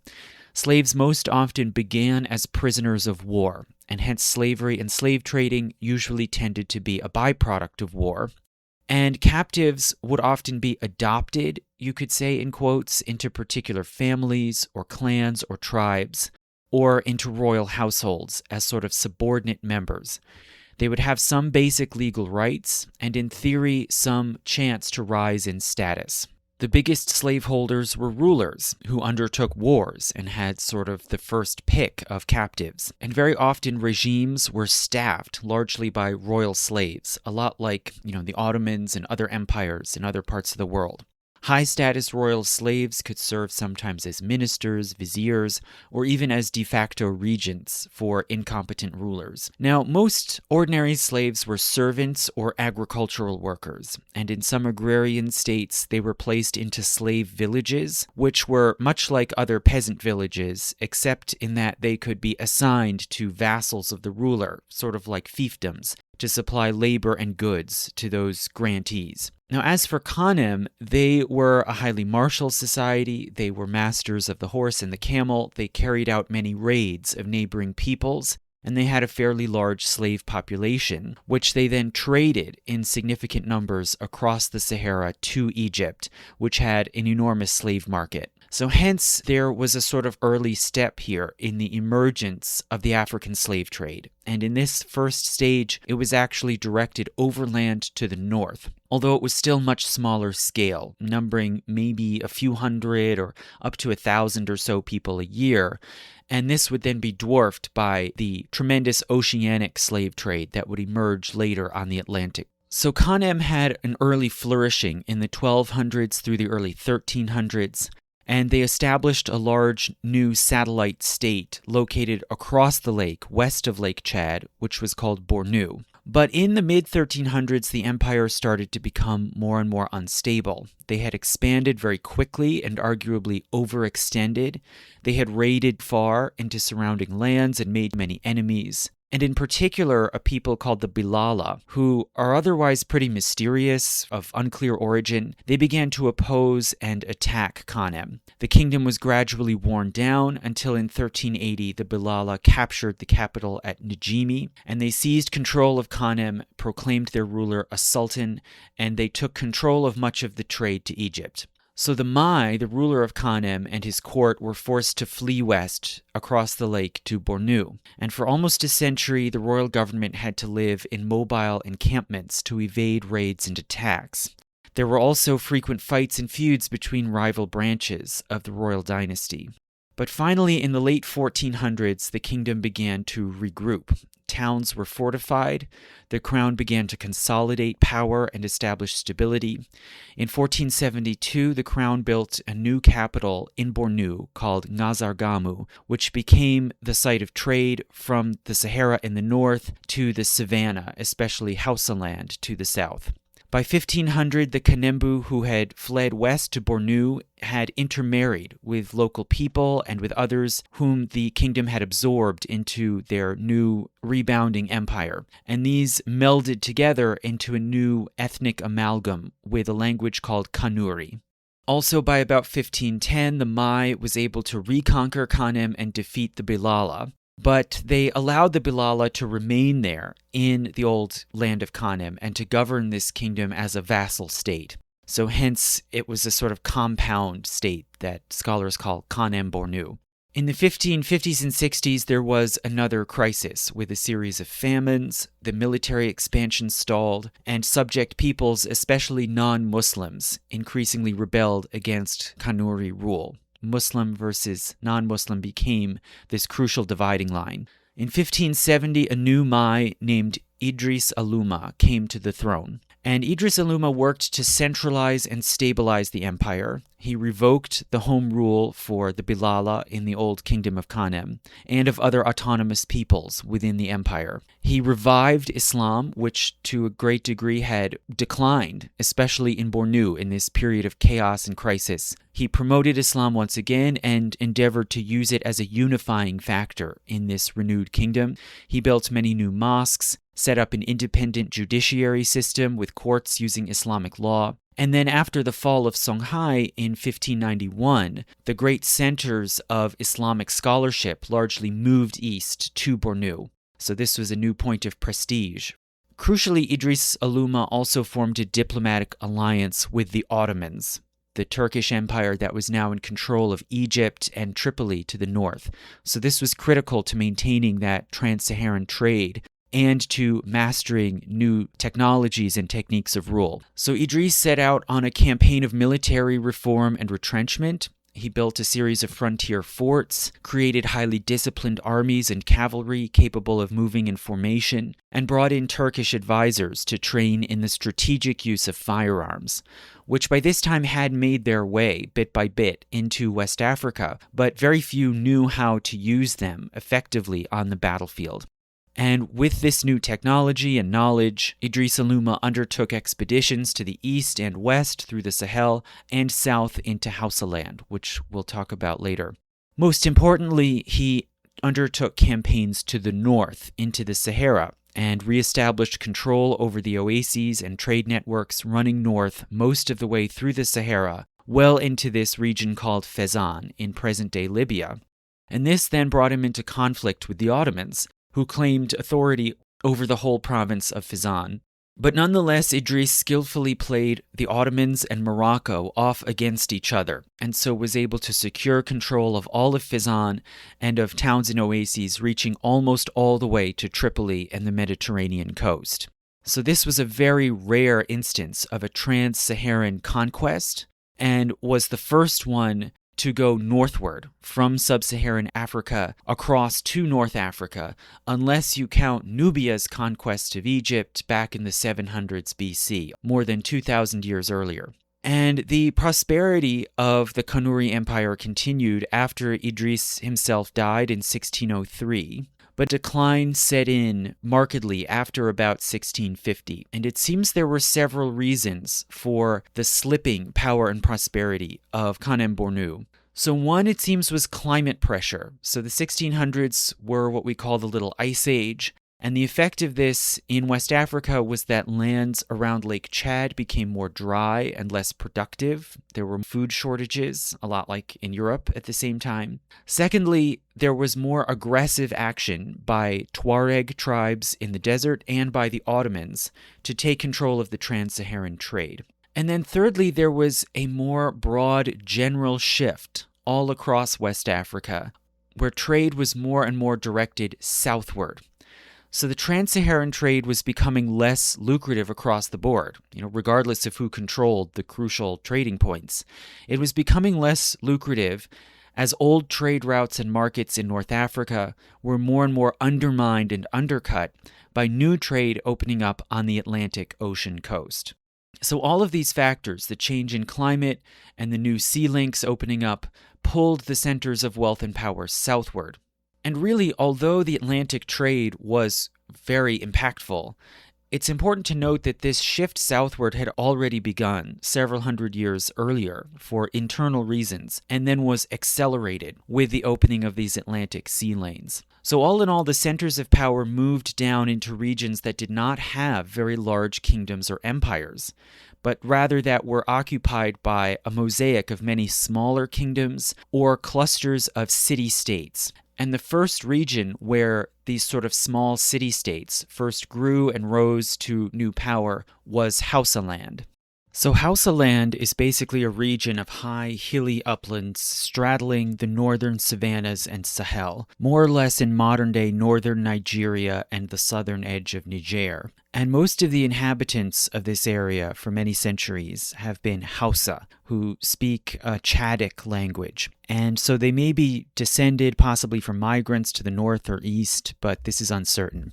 The terrain of Hausa land is fairly fertile and very advantageous for farming and the growth of towns that can form on high defensible grounds and command the surrounding countryside. So towns formed here early on, especially around isolated hills or plateaus called Inselbergs. And for instance, the earliest known Hausa town was Kano in the western part of Hausa land, founded around 1000 AD. On a hill called Dala Hill, which was considered to be sacred to a local goddess to whom the people made offerings for protection, and the residents also used iron from the hill in forges. Then Kano was followed very soon after by another sizable town called Katsina, just a couple hundred miles away to the northwest, and Katsina becomes the main perennial rival of Kano. And these two were then followed by several other Hausa towns, which formed a kind of constellation of city-states, bounded by shared language, laws, customs, rather like the cities in classical Greece or Mayan Mexico. And like the Greek cities, they engaged in frequent feuding and shifting alliances. In the 1400s and 1500s, the Hausa towns saw growing prosperity from trade, and the region is situated in the Sahel, almost right in between Songhai to the west and Kanem Bornu to the east, but also slightly to the south, and hence they were very well positioned to traffic gold and tropical goods from the forests to the south up to the empires of the Sahel. And this trade fueled competition between the cities over control of land and trade routes, and this fed into a kind of arms race as cities fortified, built enormous defensive walls, amassed large armies, adopted new military technology such as cavalry, archery corps, and iron armor like helmets and chainmail, and eventually firearms. And at some points, certain cities like Zaria were able to expand and establish domination and suzerainty over their neighbors, but it never lasted very long. There was a constant unstable, shifting balance of power, and the cities spent a lot of resources fighting with one another, while meanwhile, larger powers to the east and the west, the Kanuri Empire on one side and Songhai on the other side, could take advantage of these rivalries to infiltrate the region, sometimes invade and subjugate nearby cities to demand tribute or trade monopolies. And at the same time, the whole region was vulnerable to raiding from both the north and the south. So from Berbers to the north in the desert, and from a confederation of small statelets called Kwararafa down along the Benue River at the edge of the forest lands to the south. And after 1600, Kwararafa raiding was especially constant and destructive. The region was in danger of being overrun or having to submit to Kanem Bornu for protection. So finally, in 1651, the main two powers, Kano and Katsina, put their long rivalry aside and concluded a permanent peace treaty. And after this, they were able to concentrate more on defense and achieve a certain degree of stability. But they never really entirely recovered their former prosperity. So why was this so? Well, that's because these cities in Hausaland also were being increasingly bypassed as trade and wealth continued to move further south into the savannas and the forest lands. So, as we've mentioned before, the southern savannas and forest lands were generally more thinly populated with very few towns or cities. The societies there were largely agricultural, depending on root crops like taro and especially yams, and some regions like Igbo land in the far southeast had just clan and lineage-based settlements, no sizable villages, much less cities. Other areas to the south did have some towns and villages with local rulers or ruling councils. As of about 1000 AD, there were really no cities to speak of except for one, which was called Ife or Ile Ife. And that's a city that was located at the upper edge of the forest zone, about 250 miles west of the Niger River and less than 100 miles north of the Atlantic in present-day southwestern Nigeria. And Ife was possibly situated in order to control trade between the forests and the savannas. And for a long time, it was basically the lone city in this entire region. It was somewhat mysterious, but it's become famous in modern times for a cache of very old sculpted heads, most of them cast from brass, that were discovered by accident in 1938. And these are finely finished and naturalistic in style, and it's thought that they were perhaps effigy portraits. Regardless, these sculptures from Ife show an extensive trade network. They had to obtain materials for brass, which was not local. And also, they show a possible connection back to the ancient Nok culture, which was located not too far away, and which had also mastered metalworking, including in bronze, and also made sculptural heads. Although the style was different, it was more stylized, and they were terracotta. But regardless, there may be some connection here from the ancient Nok towns, perhaps to Igbo Ukwu to the east, then to Ife. And by about the 1200s, it seems the residents of Ife and the immediate area around there began to migrate and expand outward in all directions. They created an extensive kingdom controlling much of the forest land west of the Niger, and with time by the 1400s, other cities sprang up around that whole region and became independent city-states, but they still, even to this day, trace their origins back to Ife. And the language and people of this whole region became known as Yoruba, and the region is called Yoruba land. And Yoruba land by about 1500 was certainly the biggest urbanized area in the whole forest lands of West Africa. But other urbanized areas emerged too. So just to the east of Yoruba land, there was a cluster of small city-states around the Niger River Delta, like Boni and Wari. And the people there were mostly of the Ijaw ethnic group. And one of their industries was that they evaporated seawater for salt, which they could then, trade locally. And they managed commerce along the coast and along the lower Niger River Valley. Now, just about halfway between the two, between Ife to the west and the Niger River Delta to the east, the forests there were inhabited by the Edo people, and an inland city sprung up there as well called Benin. And that was the name, it seems, first of the city, and then also it became the capital of a sizable regional kingdom in the forests, also called Benin. Now, finally, several hundred miles to the west, around the lower Volta River, where there are large gold fields, sizable towns managing the traffic of gold developed there too, and these would turn out to be important in beginning the transformation of the forest lands. But overall, one can say before this transformation that we're going to talk about, in about the 1300s, one can describe the basic layout of the tropical forest land world. There were, you could say, three basic kinds of societies here, right? One was small village-based societies scattered around the forests and southern savannas. Then secondly, small city-states clustered along the coasts and the mouths of rivers, including, as we said, the Niger, the Volta, and also the Senegal and Gambia rivers at the western end of West Africa. The coastline was very complex with a lot of shallows and swamps, and so trade by sea was difficult, but it was undertaken over short distances, mainly conducted by seagoing canoes. And it was not as lucrative as the coastal trade would be later, but it could provide some profit, especially by trafficking salt produced by evaporation.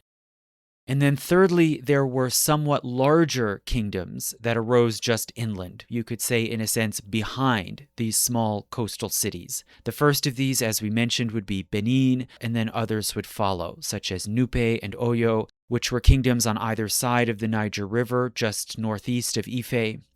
And another similar example in the far west, where the savannas meet the Atlantic, was the Empire of Jolof, which was the main dominant power in the far west around what's now Senegal and Gambia. And this was based at an inland capital called Warxox, and it subjugated the small kingdoms along the western coast and made them pay tribute.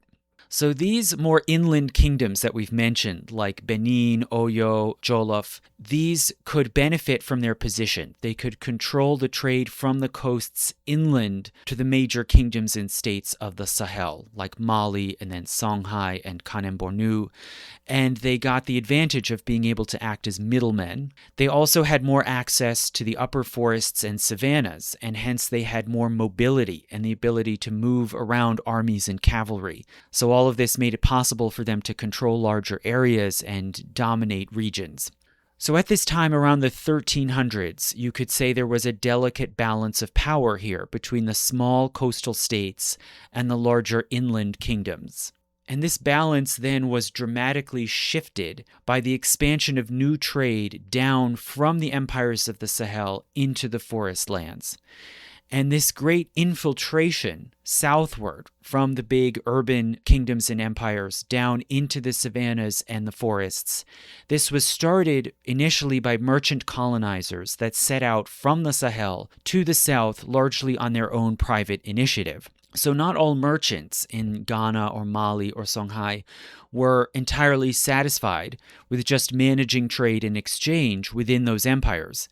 Rather, they wanted to get closer to the sources of the commodities, especially gold, and to manage their production and sale, right? You always want to either cut out the middleman or skip past the middleman. So this started with many of these merchants migrating southward and resettling in the savannas and forests, setting up new trading sites that sometimes then grew into towns, then into city-states, or even into the capitals of new kingdoms. So the first steps of this process began during the later years of Ghana, when some Soninke merchants emigrated southward into the savannas south of Guinea, and they resettled near the headwaters of the Volta and founded a trading town on basically the edge between the Sahel and the Sudanian savanna, and they called this town Ouagadougou.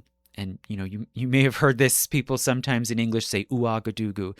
It's just pronounced Ouagadougou, which meant the home of people from Ouagadou, right? And Ouagadou was the real, actual endonym for the Empire of Ghana. A bit later, during the height of the Empire of Mali, after 1300, traders from another ethnic group, the Mosi, took over Ouagadougou and made it the capital of a new Mosi kingdom that dominated a lot of the savannas. Then shortly after, Malinke merchants followed the lead of these Soninke and the Mosi and skipped even past them. They migrated southward further down the river valleys, and they spread out along trade routes all through the forest lands. And these Malinke travelers and settlers evolved into a sort of merchant tribe or caste, which was called the Dioula. And they managed trade from the coasts and the forests up to the cities to the north. First and most importantly, these Dioula merchant colonists moved into the Volta River Valley, which was inhabited by Akan-speaking peoples, and they set up outposts and towns, some of which, such as Bighu, grew into sizable, powerful new city-states.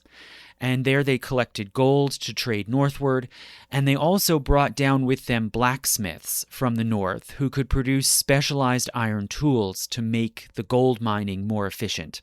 And over time, the Diula and other migrants from the north intermixed together with the local Akan people around the Volta River, and this formed the Ashanti, which is a general term for the sort of blended people of the inland towns, as opposed to the Akan of the coast.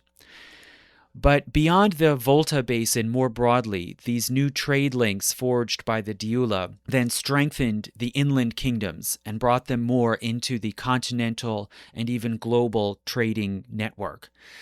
And this growing trade to the north gave these kingdoms a relative upper hand over the coastal statelets. For instance, inland kingdoms like Nupe and Oyo around Yoruba land grew dramatically. By 1500, Oyo rose to become the main dominant power in Yoruba land. Benin also prospered, and the capital became known as a wealthy, splendorous city that produced unique bronze sculptures. And you can still see these. They're actually often disputed over today between museums and collections, the ownership of these priceless Benin bronzes. And what did they depict? Well, it seems they depicted rulers, queen mothers, priests, merchants, soldiers, and some of the figures depicted in these Benin bronzes were Europeans holding characteristic exotic objects like muskets.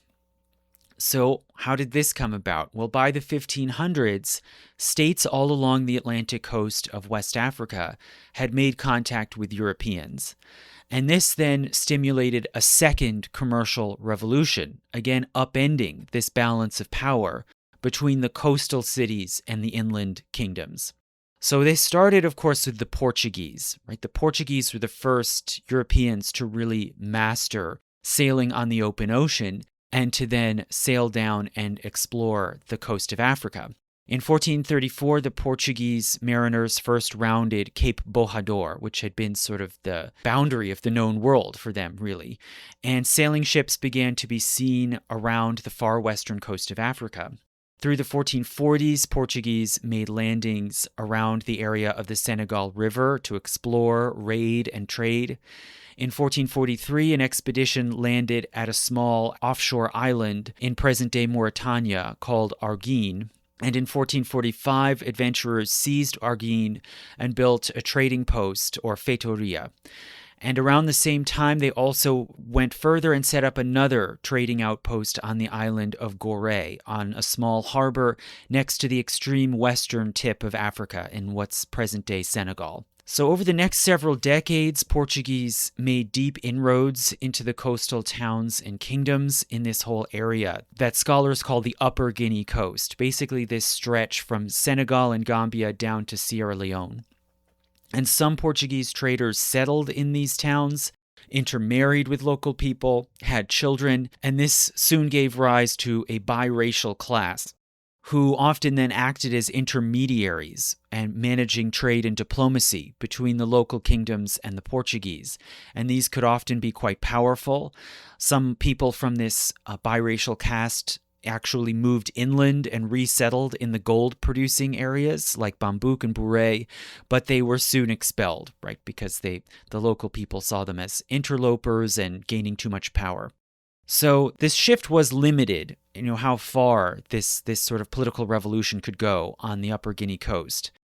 But meanwhile, at the same time, through the 1450s and 60s, the Portuguese used these islands like Arguin and Gorée as bases to trade, raid, and explore further down the coast, and they proceeded very rapidly. In the 1460s, they reached the coasts of Yoruba land and made trade and diplomatic contacts there. And by 1483, they had made direct contact with the Kingdom of Benin. So what were these Portuguese after? Well, their ultimate objective was they actually wanted to get all the way around Africa and past it to Asia in order to get direct access to the markets in India, and hopefully also to make contact with Prester John, this legendary Christian king that the Portuguese believed ruled over a Christian kingdom somewhere far to the east and who could be an ally with them against the Muslim powers. So a lot of this was really stemming from the Crusades and the contests over land and trade and holy sites against the Islamic states. But also, of course, along the way, the Portuguese wanted to make profit. for the sake of getting rich and for the sake of funding further expeditions and further crusades. So they started bringing along the coast of Africa more valuable trade goods that they found were in demand, such as textiles, copper, and especially brass, and also later iron tools, firearms, and eventually liquor. And in return, they obtained from these African partners spices, ivory, including carved ivory sculptures and hunting horns. But what they wanted most of all, certainly, was gold. And they too, like the Diula and these other African traders, the Portuguese too wanted to get as close as possible to the sources of gold and even to control the supply lines. So they traced the supply routes back in time to the Akan lands around the Volta River, where the big gold fields were.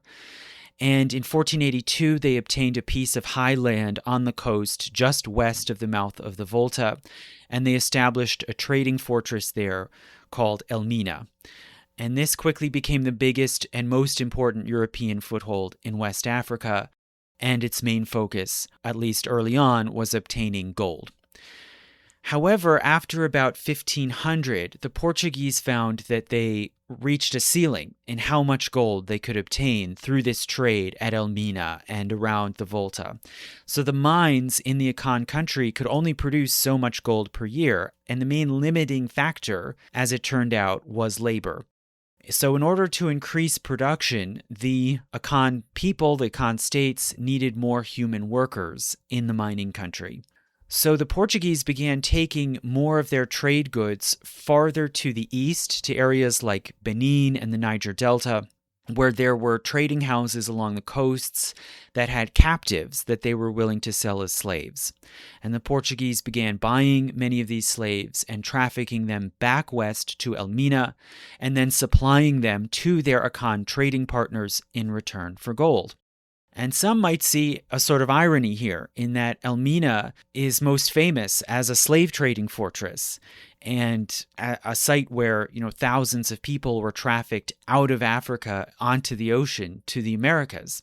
But in this early period, the Europeans actually brought slaves into Elmina to traffic to their African partners rather than the other way around. And perhaps things might have simply continued on this way. If this is how the Europeans could get gold, things might have simply continued in this way, if not for the fact that the Portuguese mariners, while exploring the Atlantic coast and looking for a way to reach Asia, they had accidentally discovered several archipelagos of islands that were not too far off from the African coast and that were uninhabited when the Portuguese landed there. And these included the Cape Verde Islands near the western tip of Africa, where the Portuguese landed in 1456 and then started a colony there in 1462.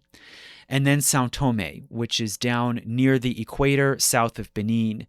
And the Portuguese first landed there probably in 1470 and started a colony in 1493. Now, even still, these might have just been, small maritime outposts used as convenient way stations for Portuguese ships, except in that the Portuguese also found that these volcanic islands in the Atlantic were good for sugarcane production. And a whole complex system had been developed already in the Mediterranean in places like Sicily, where they had figured out the techniques, produce sugarcane, press it, extract the sap, and then boil it and create granulated sugar. And the Portuguese had already mastered this system and transferred it to Madeira, an island in the Atlantic closer to Portugal. So by around 1500, they started then transplanting sugarcane and this whole sugar production system to these new island colonies. And it seems sugar plantations were already in operation in São Tomé by 1506. But sugar production is labor-intensive, and the islands, as we said, were uninhabited. So now the Portuguese had a whole new demand for labor themselves. And the Portuguese merchants started now buying up much more slaves, especially in the eastern areas close to São Tomé, such as Benin, Yoruba land, the Niger Delta cities, and also lands just to the west of Yoruba land, in basically the area of the Ajayi ethnic group. And eventually, even at Elmina, the traffic in humans started to reverse direction. and the fortress at Elmina became a site of export of human captives, which it then would be for about 300 years thereafter. But Portuguese success along the coast attracted competitors. So French traders began to appear and make trade contacts along the coast in 1530, then English in 1553, and the Dutch in 1595. And all of these new competitors wanted to elbow in on the trade, obtain gold, ivory, spices, and increasingly also, after 1600, human captives, which could be taken back as laborers to Europe or to new non-Portuguese colonies in the New World, like Bermuda and Barbados. And the trading forts that had already been set up and down the coast started changing hands, being bought, captured, destroyed, and rebuilt in, you could say, a kind of first scramble for Africa. In 1596, the Dutch tried to capture Elmina but failed, but in 1637 they tried again and succeeded, and Elmina became the capital of the Dutch colony of the Gold Coast. In 1652, even the Swedes got in on the game, and the Swedish Africa Company acquired another piece of land at Cape Coast just east of Elmina, and soon built a fort which they called Carolusborg. The Dutch immediately tried to oust them and failed, but the English did take it in 1664 and renamed it Cape Coast Castle. So these northern Europeans, especially the English, focused in on the main commodity that was really demanded in West Africa most of all, which still was salt. And they sent ships laden with tons of salt blocks, and for a time, you could say they more or less recreated the old exchange of salt for gold. But by now, even slaves had become a bigger part of the mix, and more as the 1600s went on, the focus was more on slaves even than gold. So how did all of this affect the societies on the ground in Africa? Well, it had an unavoidable impact firstly on the coasts. So the coastal towns and cities really had no choice but to engage in trade with these Europeans after they showed up. So those that did trade with the Portuguese and then the other Europeans, they got a massive boost in wealth and power. They got valuable trading commodities, tools, and weapons, including muskets and cannon. Whereas those who tried to refuse, and there were some who avoided trading with the Europeans, they were just quickly outcompeted by their neighbors. And if they flat out refused, they were at risk of being attacked, raided, or sabotaged. The European mariners quickly supplanted the local coasting trade, which coastal cities had carried on and relied upon by seagoing canoes. So these Europeans could carry far more goods and much faster once they learned the methods of sailing up and down the coast. And further, once they brought in salt, that put the local salt production industry on the seacoasts out of business. So really, these coastal cities had no choice but to quickly reorient. And instead of concentrating on the coastal trade or on salt production, they refocused on securing their supplies of primary goods from the forest lands, gold, slaves, spices, and ivory, that they could then trade to the Europeans.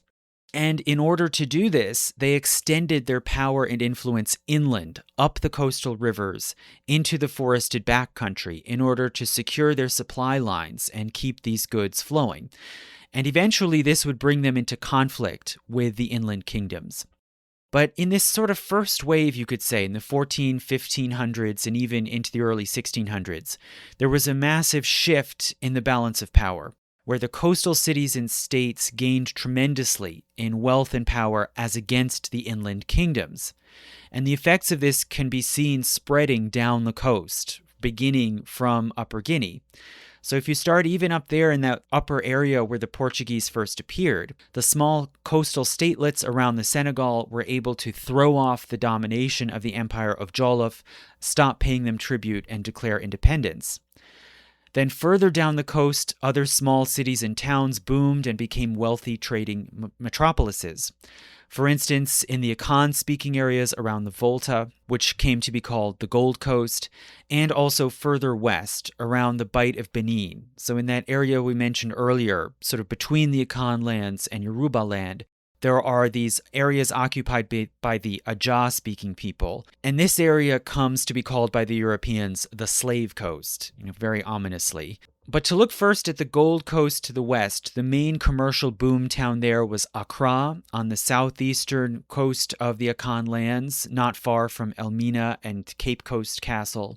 Whereas the first big beneficiary of commerce on the Slave Coast around the Bight of Benin was a small kingdom called Alada, in what is today the modern state of Benin. But the modern state of Benin adopted that name, right, in the 1970s. It has no connection to the old kingdom of Benin. So the area we're talking about here is really between the Gold Coast to the west and these kingdoms of Benin and the Niger Delta to the east.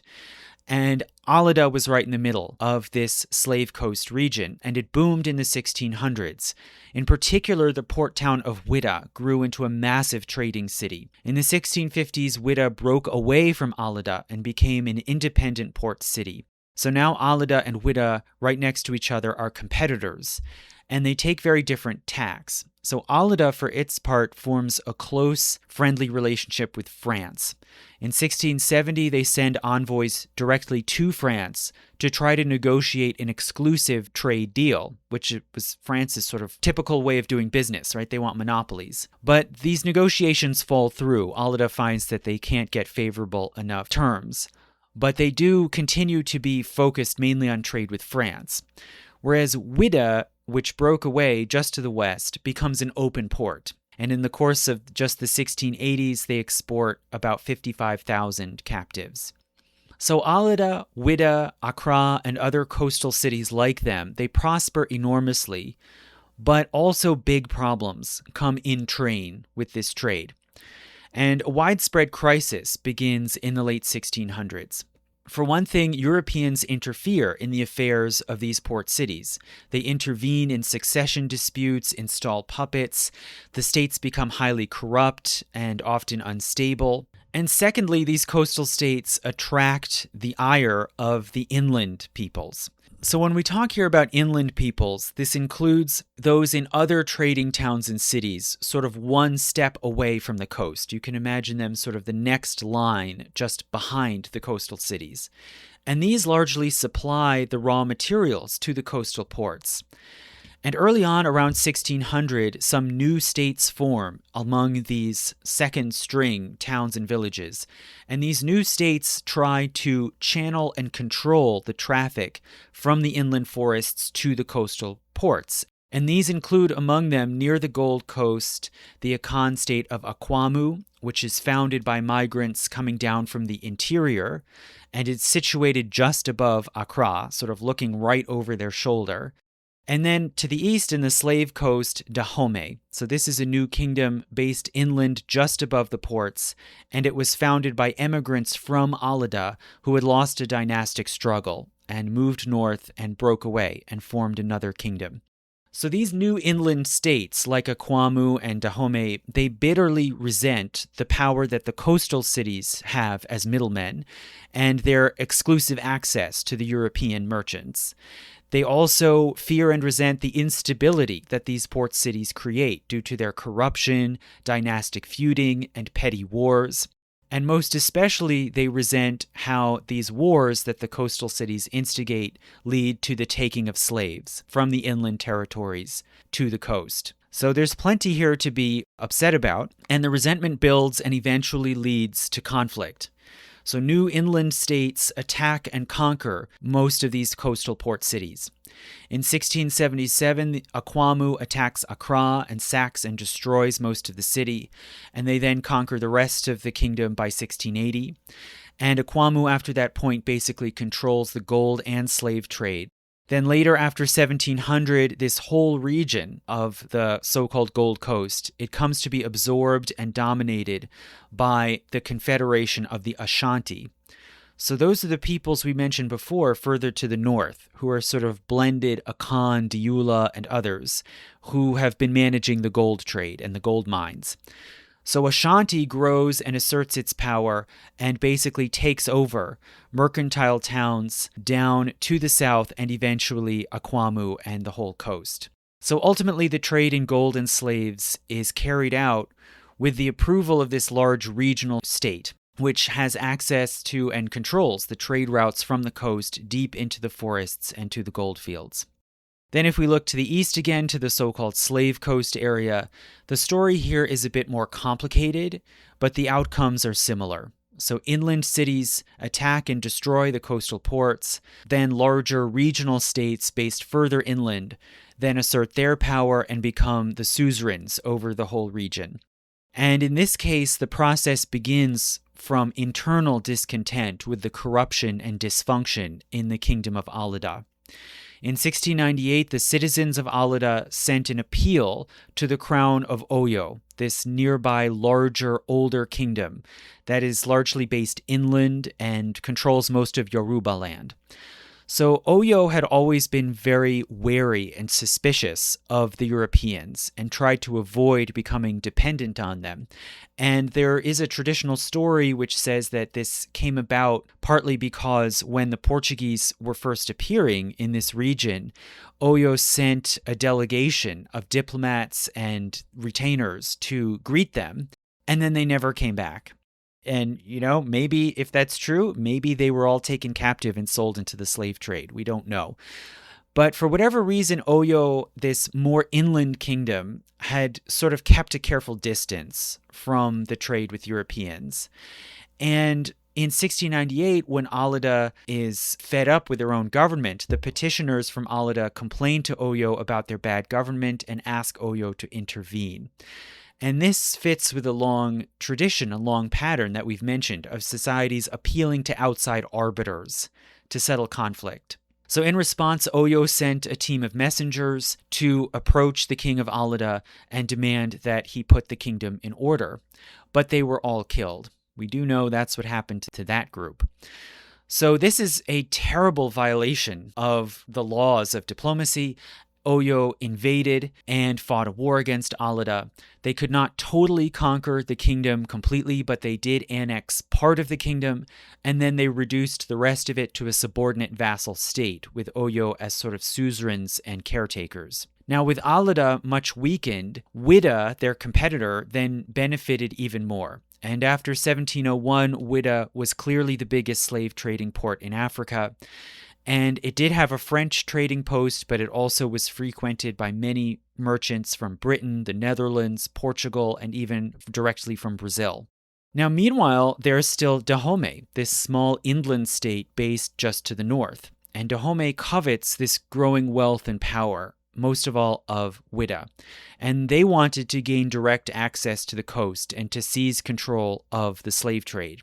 So in 1724, Dahomey attacked and conquered Alida, and then 3 years later in 1727, they sacked and completely destroyed the city of Ouidah. And it seemed at the time as if perhaps this regional feuding might end here, but instead the neighboring Oyo saw Dahomey as a threat, a dangerous new rogue state subsisting off of the slave trade.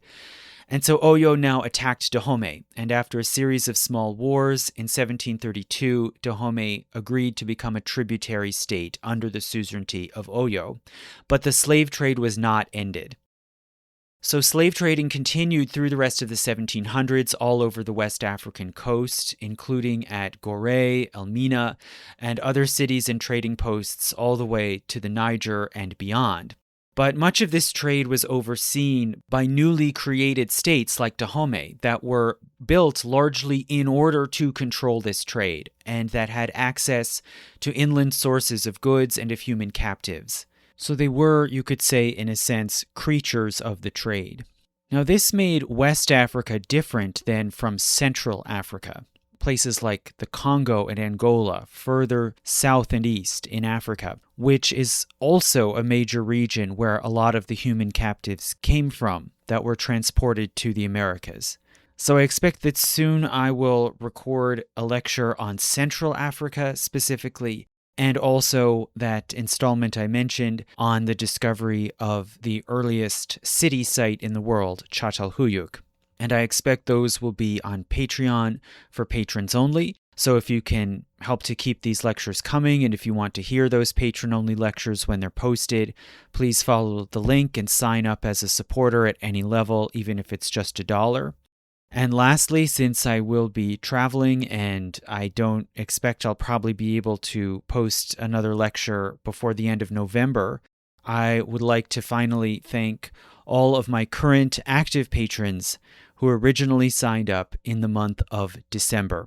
So thank you to Jeff Schulenberger, Amandeep Boyer, Andrew Smith, Andrew Deldano, Chris Roberts, Daniel Tobin, P. Golbus, Tim Volker, Andrew Burek, Luke Larson, Ann Crook, James Drake, Sari Nichols, Lucas K., Sierra H., Brenna Hogan, Yo Kurtz, Maya, Jennifer, Quincy Stemler, Danny, Michael Lemiale, Gordon Walker, Jordan Miller, Shelley M., Rupert Firth, Jurgis Ratz, Lorna Garano, and Pantelis. Thank you.